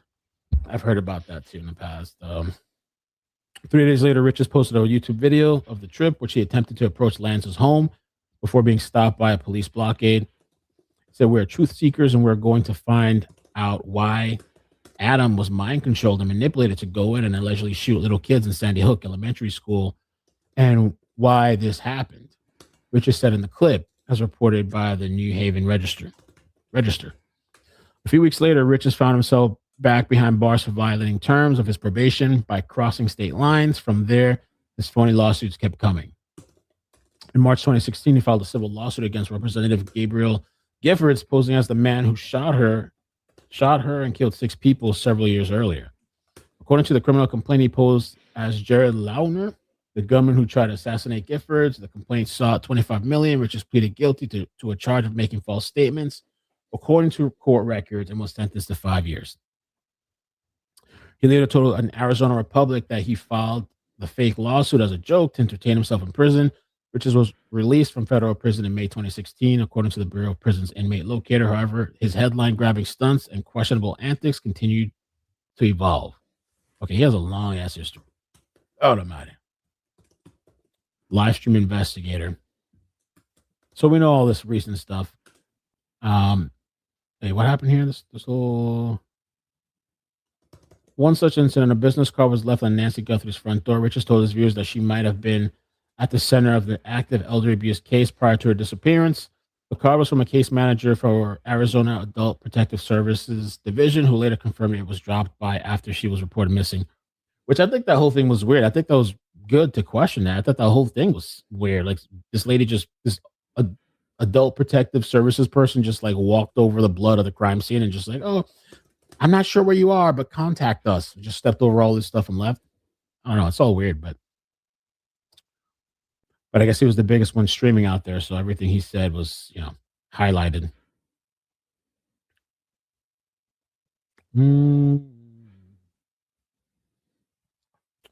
So, okay. So there's that. Oh, big mess. Magnolia, we did that already.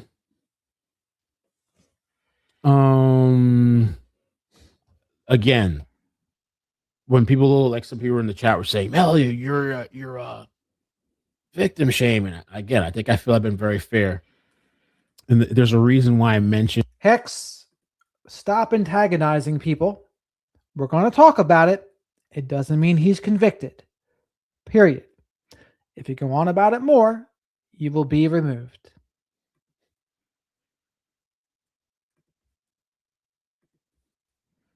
in this part of Magnolia's history because people are literally mentioning it all over online. Just wondering why you haven't posted anything about Magnolia's many false reports with the same thing. As far as I know, this is the only thing that with Magnolia. She didn't file a fake police report. She was part of a sting operation trying to expose the Washington Post for not fact-checking their stories. The Washington Post says it's uncovered a failed sting operation by a group of trying to peddle a sensational but false story to its journalists. A source told the newspaper that she had been impregnated by a teenager by U.S. politician Roy Moore. The Post said its research debunked her story, and she worked for a group called Project Veritas, which targets mainstream news media. The group said the Washington Post was reporting an imagined sting, but in the email sent to us followers, including journalists, it admitted its investigative journalist had blown its cover. Okay. So supposedly to try to expose, they don't fact check or whatever. But that's that part too, so people know you can make your own decision what you think about that. The other thing, so a lot of people too, I saw this kind of harping on when she posted these pictures to her social media, and I think she addressed this, but people were saying on the police report she had said he punched her multiple times between 11 p.m. and 12 a.m., that she blacked out, broke her nose, and stole the phone, even though she posted Merry Christmas on Twitter with pics at 1:30 a.m. That time on X depends on where you're looking at it from. Like if I'm here in Florida and you're in Cali, the times are going to look different for you, 1:41 a.m. is the time of the location of the device this is seen on, not of the post. So the X and the post stuff, I feel like I thought she kind of like addressed that. I don't know what she said about that. Let me see. Where's her account? Bro. Wait, maybe she changed the name? She's gone. Or did she change her? Oh, she's gone, bro. Uh-oh.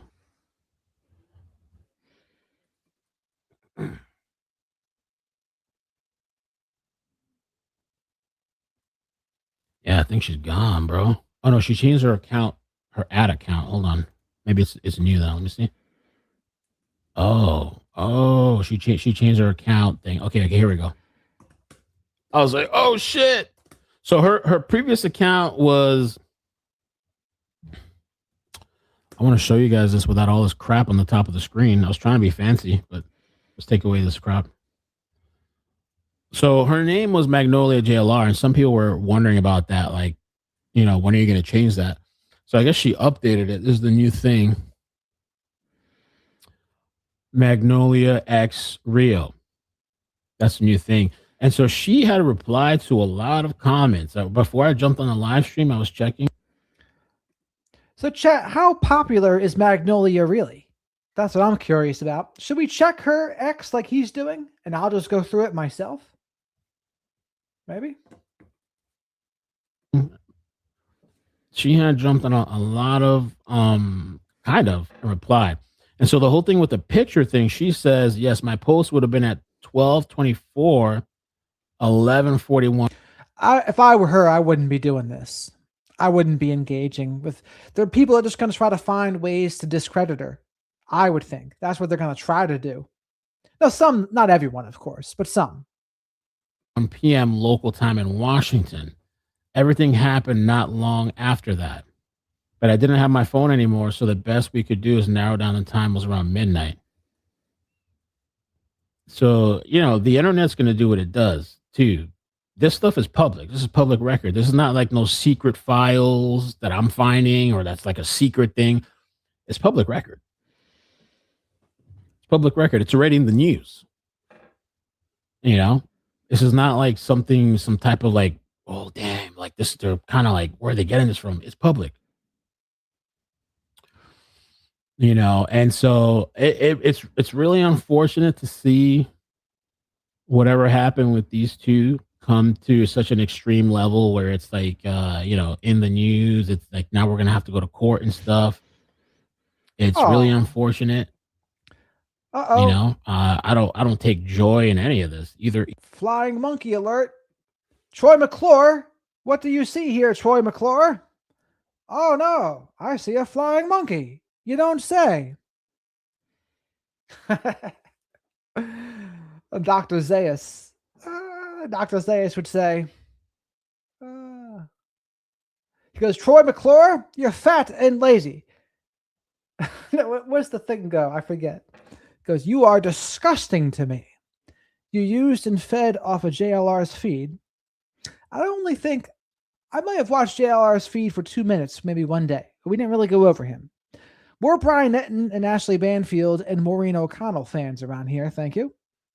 And as you go through now, you act like Trump throwing someone under the bus. I will never support your channel again.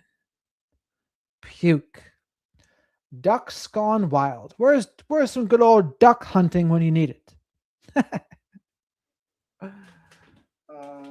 Gotta play the song. We need like the Curb Your Enthusiasm song for all the flying monkeys that fly on in. Oh boy. Either person of this, like, because see, there's people on this that are actually enjoying this. There's people that are like, yes, yes. Or maybe some people feel vindicated or something. You know, maybe some people have always, didn't like JLR for whatever reason. You know, it doesn't like bring me excitement. Like, oh yeah, like, oh, I felt conflicted. Don't you all the Dr. Zaius song from The Simpsons, the legitimate theater? Because Troy McClure's like, can I get a second opinion? You're all so lazy. About talking about it, but a lot of people were asking me, and I've been through domestic violence, and I've been around a lot of people. I know people that have been through domestic violence, and then I know people that have been falsely accused too. So it's like honestly, we have to wait. That's the thing too. Like, it looks bad, it does look bad, but we do at the end of the day kind of have to wait till this proceeds in court. What's going to happen at that hearing? She was replying to a lot of comments. I mean, I thought both of them were pleasant people when I met them.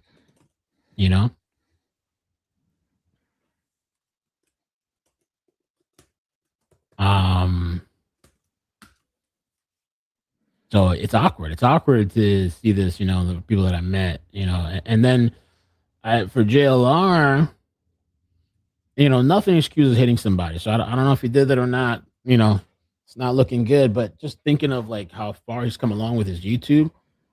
Oh man, this is something that can kind of tear it up, destroy all that potentially. And a lot of times too, sometimes with domestic violence. Remember, folks, please remember to like the video here while you're here. Likes are for my spirit animal, Shadow of the Night Out. It helps buy him Hootie snacks, and subscribe to the channel too. Violence, things become mutual. I'm not saying she hit him or he hit her, but sometimes people start hitting each other too. It's like a mutual thing. Kind of, it becomes very messy and murky.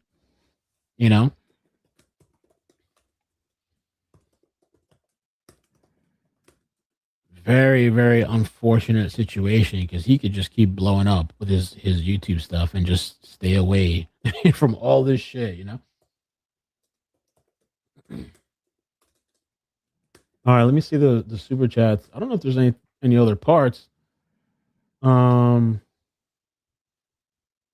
It's like a weird thing, because I watched some other commentary people, and I've seen, like, I don't know how JLR is going to feel about this at all. I don't know if he's going to be like, fuck this guy, or he's going to be cool. I have no idea. But I've seen other news people, like, when something happens, like if something happened to me, I know people are going to talk about it. Like if some crazy wild shit were to come out, people are going to talk about it. When that guy falsely accused me, that YouTuber, people were talking about me, and I had to go do a lawsuit and all this shit. Like, people were talking about me. Now, I didn't like that the people that just believed the person and didn't actually question or be like, yo, I don't, we have to wait and see, and blah, blah, blah. I didn't like that.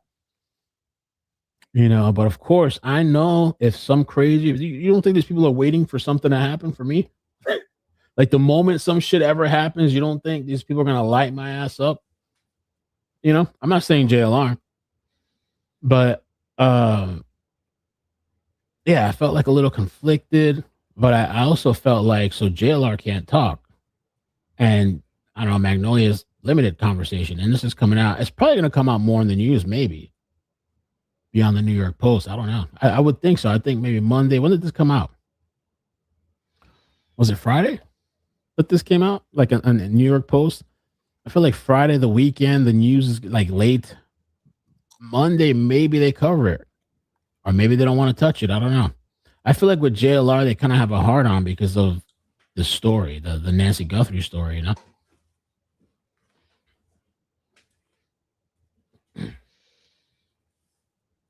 But again, folks, if you know JLR's background, they could truly make a movie out of his life.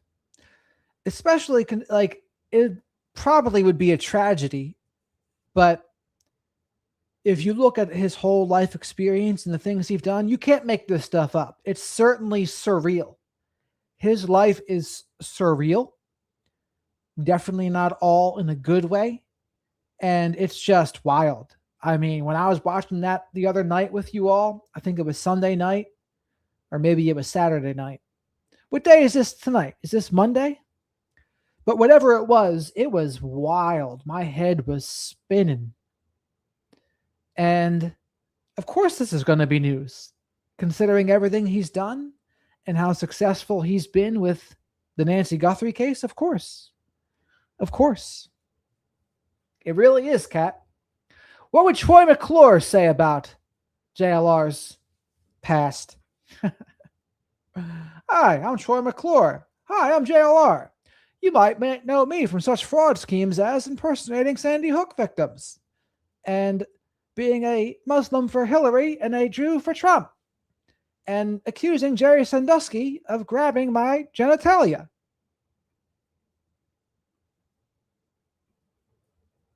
So it's a and all that was a true story, by the way. Very, very messy thing. I don't know what the outcome is going to be. I'll sometimes wonder what he's thinking too, like when he's streaming, because he's still streaming a lot. I mean, the other day he was doing like 12-hour streams. And Kat, that's why they say fact is stranger than fiction, because I can go off. I forget half the stuff. There were so many things that were insane. I guess he doesn't look at the chat. I'd have to be like medicated or something, not to, because I feel like it would bother me at some point. When I was going through my shit, I would snap sometimes, or at least I did make a video, 1 or 2 videos, and that's it, because I wasn't gonna keep like going back and forth. But it's a very tricky situation when there's legal stuff going on. Most of the time, the lawyer is going to tell you not to say nothing. Don't say nothing. But in certain cases, I think it kind of depends on the lawyers too, because some lawyers, I feel like they're kind of really outdated, so they don't understand how important like the public perception is.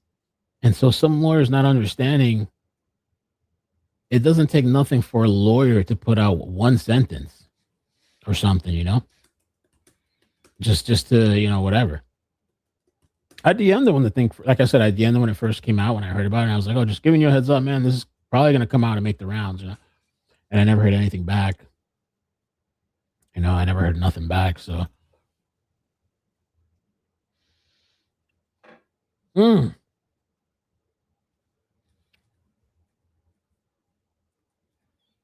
Shout of the Night Owls and likes withdrawal. Need some hootie snacks. Liking the video helps him get some hootie snacks and alleviates his withdrawal. Subscribe to the channel too and say hello to the flock of black sheep here in the live chat. Quite the eccentric group. And I would have it no other way. So, I was shocked. I was shocked because I've honestly never heard of any domestic stuff with him. You know, until this situation now.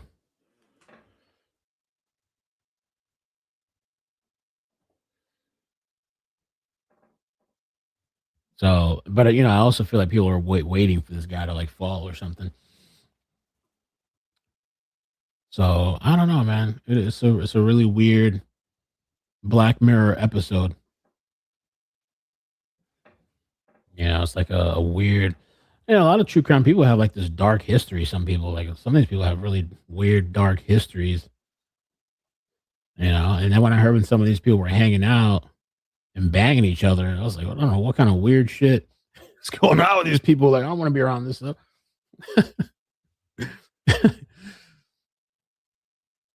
I just hope, you know, that, you know, the truth comes out. They'll have the day in court. It's gotta be kind of like embarrassing, I guess, for this stuff to be out. You know, I don't know what else. But that is a thing, though, that you always know that's a possibility. When you do the YouTube thing, that like, you know, one day it might be your turn. You know, you might be the topic of everybody on YouTube. You know, that happened to me before. You're the topic of everybody on YouTube, man. Oh, shit. And so what I meant to say before, too, I've seen some other commentators that were friends and like not political or news, but like different types of news, kind of like rap shit. And I've seen some people cover each other like, yeah, I know the guy, whatever, but you know, at the same time, it's a story. It's what I cover, so I gotta cover it. You know, I mean, I guess I don't, but at the same time, I gotta want people thinking like, oh, he's not gonna cover this because of that. You know, I don't know. It's like I guess it's one of those damned if you do, damned if you don't. I guess. But I mean, we've covered controversial shit here on the channel. God knows how many times. You know.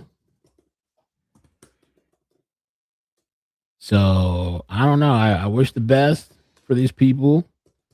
I don't know what the outcome is going to be. I'm curious what his next move will be as far as the courtroom. And I mean, it's the domestic violence is the reality of a lot of relationships. You know, I've been in crazy relationships. You know, I've said things I shouldn't have said. I was tripping out on YouTube many times. You know, a lot of times like tripping out, like pissed, like saying stuff about relationships I was in that I shouldn't have said at the time. You know, I've been there. I know how it could be, getting angry, frustrated. All right. He's going off on not much now, so we can kick it. So what do you think, chat? What do you think about the JLR situation here? What do you think? Yes, technically he is innocent until proven guilty, but I do believe Jamie too. And I do believe that she was involved with some sketchy things in the past, but just because you were involved with some sketchy things in the past doesn't mean everything you say in the present is a lie. Yes, it is, because when you're an abuser, that's more of an indictment of you as a person. Like, regardless of the legal consequences, you're an abuser, you're an abuser. I mean, I wouldn't tell anyone to get involved with an abuser, period. You just don't. It's just not, it's not advisable. So that's the disappointing part. I would say people should stay clear of people like that. And people were asking me before this came out, they said, well, Jared, what do you think about JLR? And I said, well, I mean, I believe that if the past is in the past, that's one thing. But I would also say skepticism. I would also be a little bit skeptical. It doesn't mean he's wrong for his YouTube channel. But the more I learned about his past, I maybe would have been even more skeptical before this happened. That video I played was from 3 years ago, by the way. Did he really? Billy Idol. And his eyes without a face?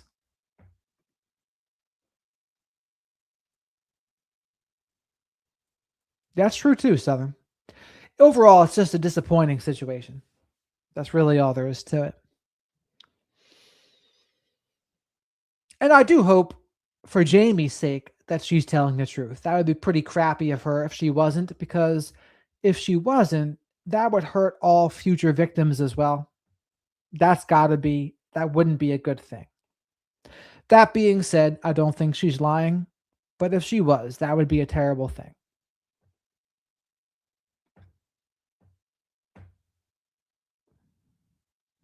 It shocked me too, D. It shocked me too.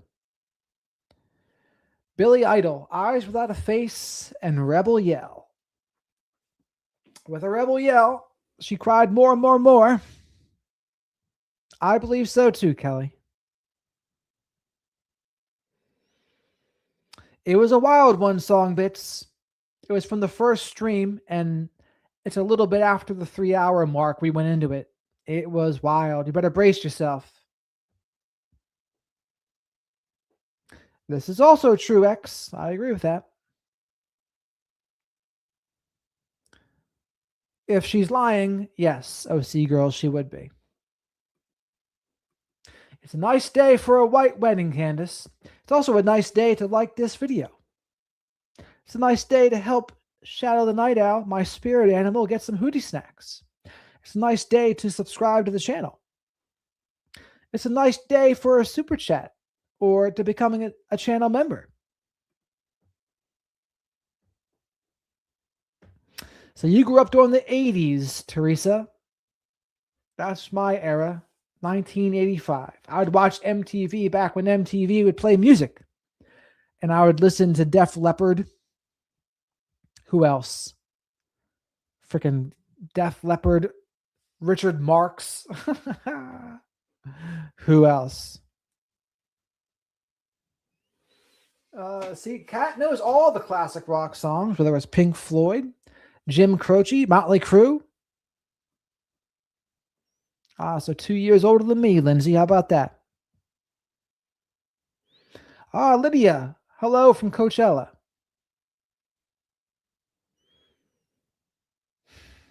Good old Freddie Mercury with the Queen. She's a killer queen. Got that agility. Dynamite with a laser beam. Guaranteed to blow your mind. Or caviar and cigarettes, their best in etiquette. Extraordinarily nice. That's right, curious one. Thank you very much. Hoot for Shadow the Night Owl and his Hootie snacks. Glad you found us, Southern. Yes, Guns N' Roses was classic, actually. With Patience. Patience, November Rain, Civil War, Don't Cry, You Could Be Mine. Woo! Axl Rose may be one of the best frontmen of all time. Maybe the best frontman of all time, Axl Rose. MTV used to be pretty classic. I want my MTV, as Dire Straits would say. And I want my money for nothing and tricks for free.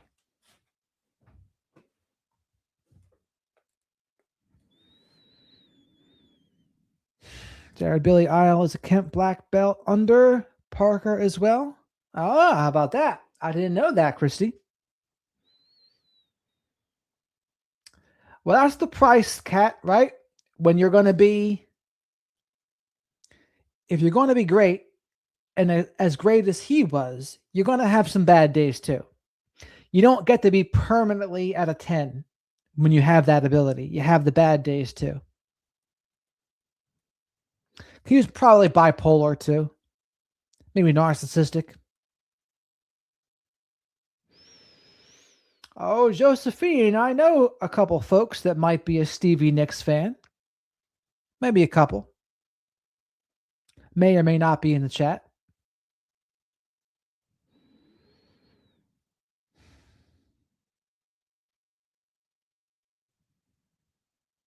Tell me lies. Tell me sweet little lies. That's why they say that's why men lie and women wear makeup.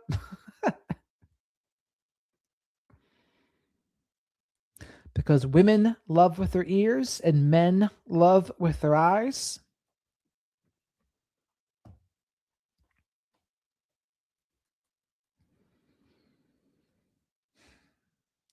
Frontman of Ronnie from Leonard Skinner, he was a bit of a perfectionist too.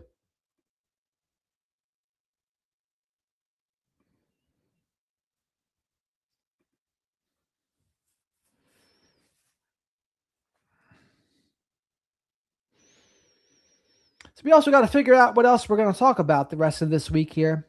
If we're going to do the Duggar case or back to Nancy Guthrie. There might not be anything more to report about JLR, by the way. What else? There's 100 cases out there. We're going to have to see. Might do some interviews, too. Tom Petty concerts were a good time. Yeah, he had like the prom music, right, Christy? Autumn, glad to see you here. While you're here, all of you, make sure you've liked the video. I'm sure most of you have. And I bet you most of you are subscribed already anyway, too. That's a dark CSA case. It's all bits. I'm a big Eagles fan, too. Victim of love. Desperado. All sorts. All right. Well, folks, I'm getting kind of tired here now. 3 a.m. where I am. About 8 a.m. perhaps where Kat is. Midnight where Danielle is. One of these crazy old nights.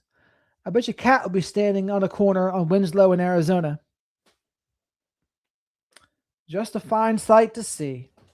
It's a girl, my lord, in a flatbed Ford, slowing down to take a look at me. So Thriver, that's what time it is where I am too.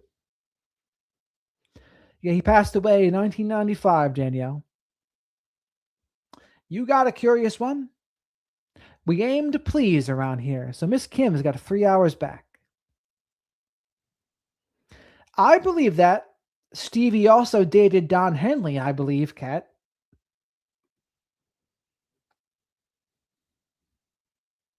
The time flies, Wendy, when you're having fun, doesn't it? Because every girl's crazy about a sharp-dressed man, Christy.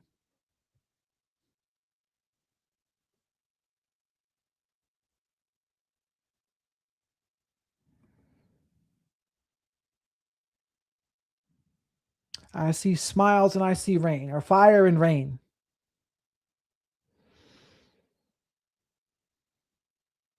He was the great love of her life. What happened? They was fizzled out. Ah, how about that, Christy? I didn't know that. I know the Eagles used to live with Jackson Browne in the beginning, and Jackson Browne taught them how to kind of write music. I know that. The Eagles documentary, I think that was on Showtime years ago, was really good. It's only 7 a.m. there, Kat, so you're only 4 hours in front of me? Holy mackerel. I thought it would be 8 a.m.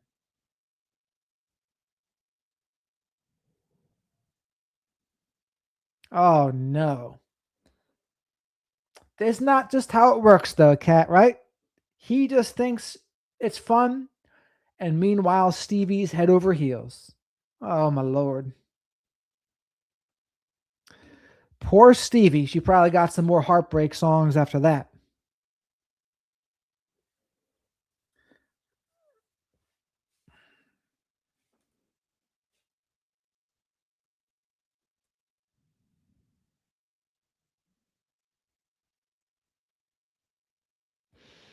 So Autumn's only 2 hours behind us.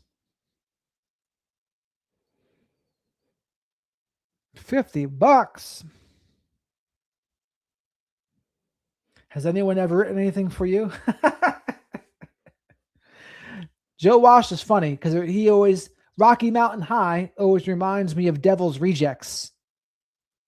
For all you Devil's Rejects out here with Firefly.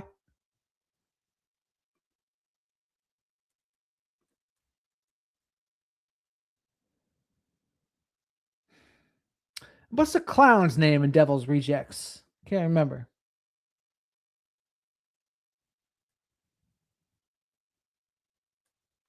We got demographics from all over the place. Curious one.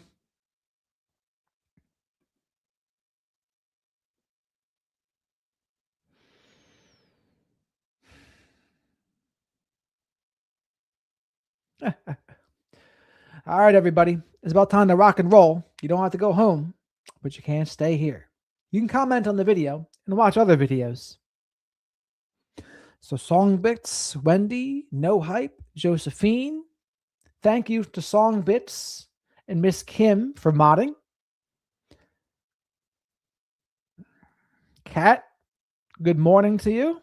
D, Danielle, Diddy, Diddley.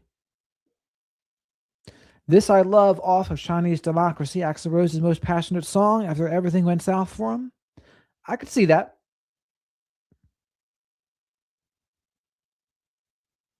This I Love. All right, so Lindsay, Rescue Me, Jensky, Christy, Autumn, Dawn, everyone else, thanks for joining us. I understand, Song Bits. Rooster and George and Jolly and Ellie. Holy mackerel. All right, guys. Lydia, thanks for joining us here. Till next time, we'll be back tomorrow night.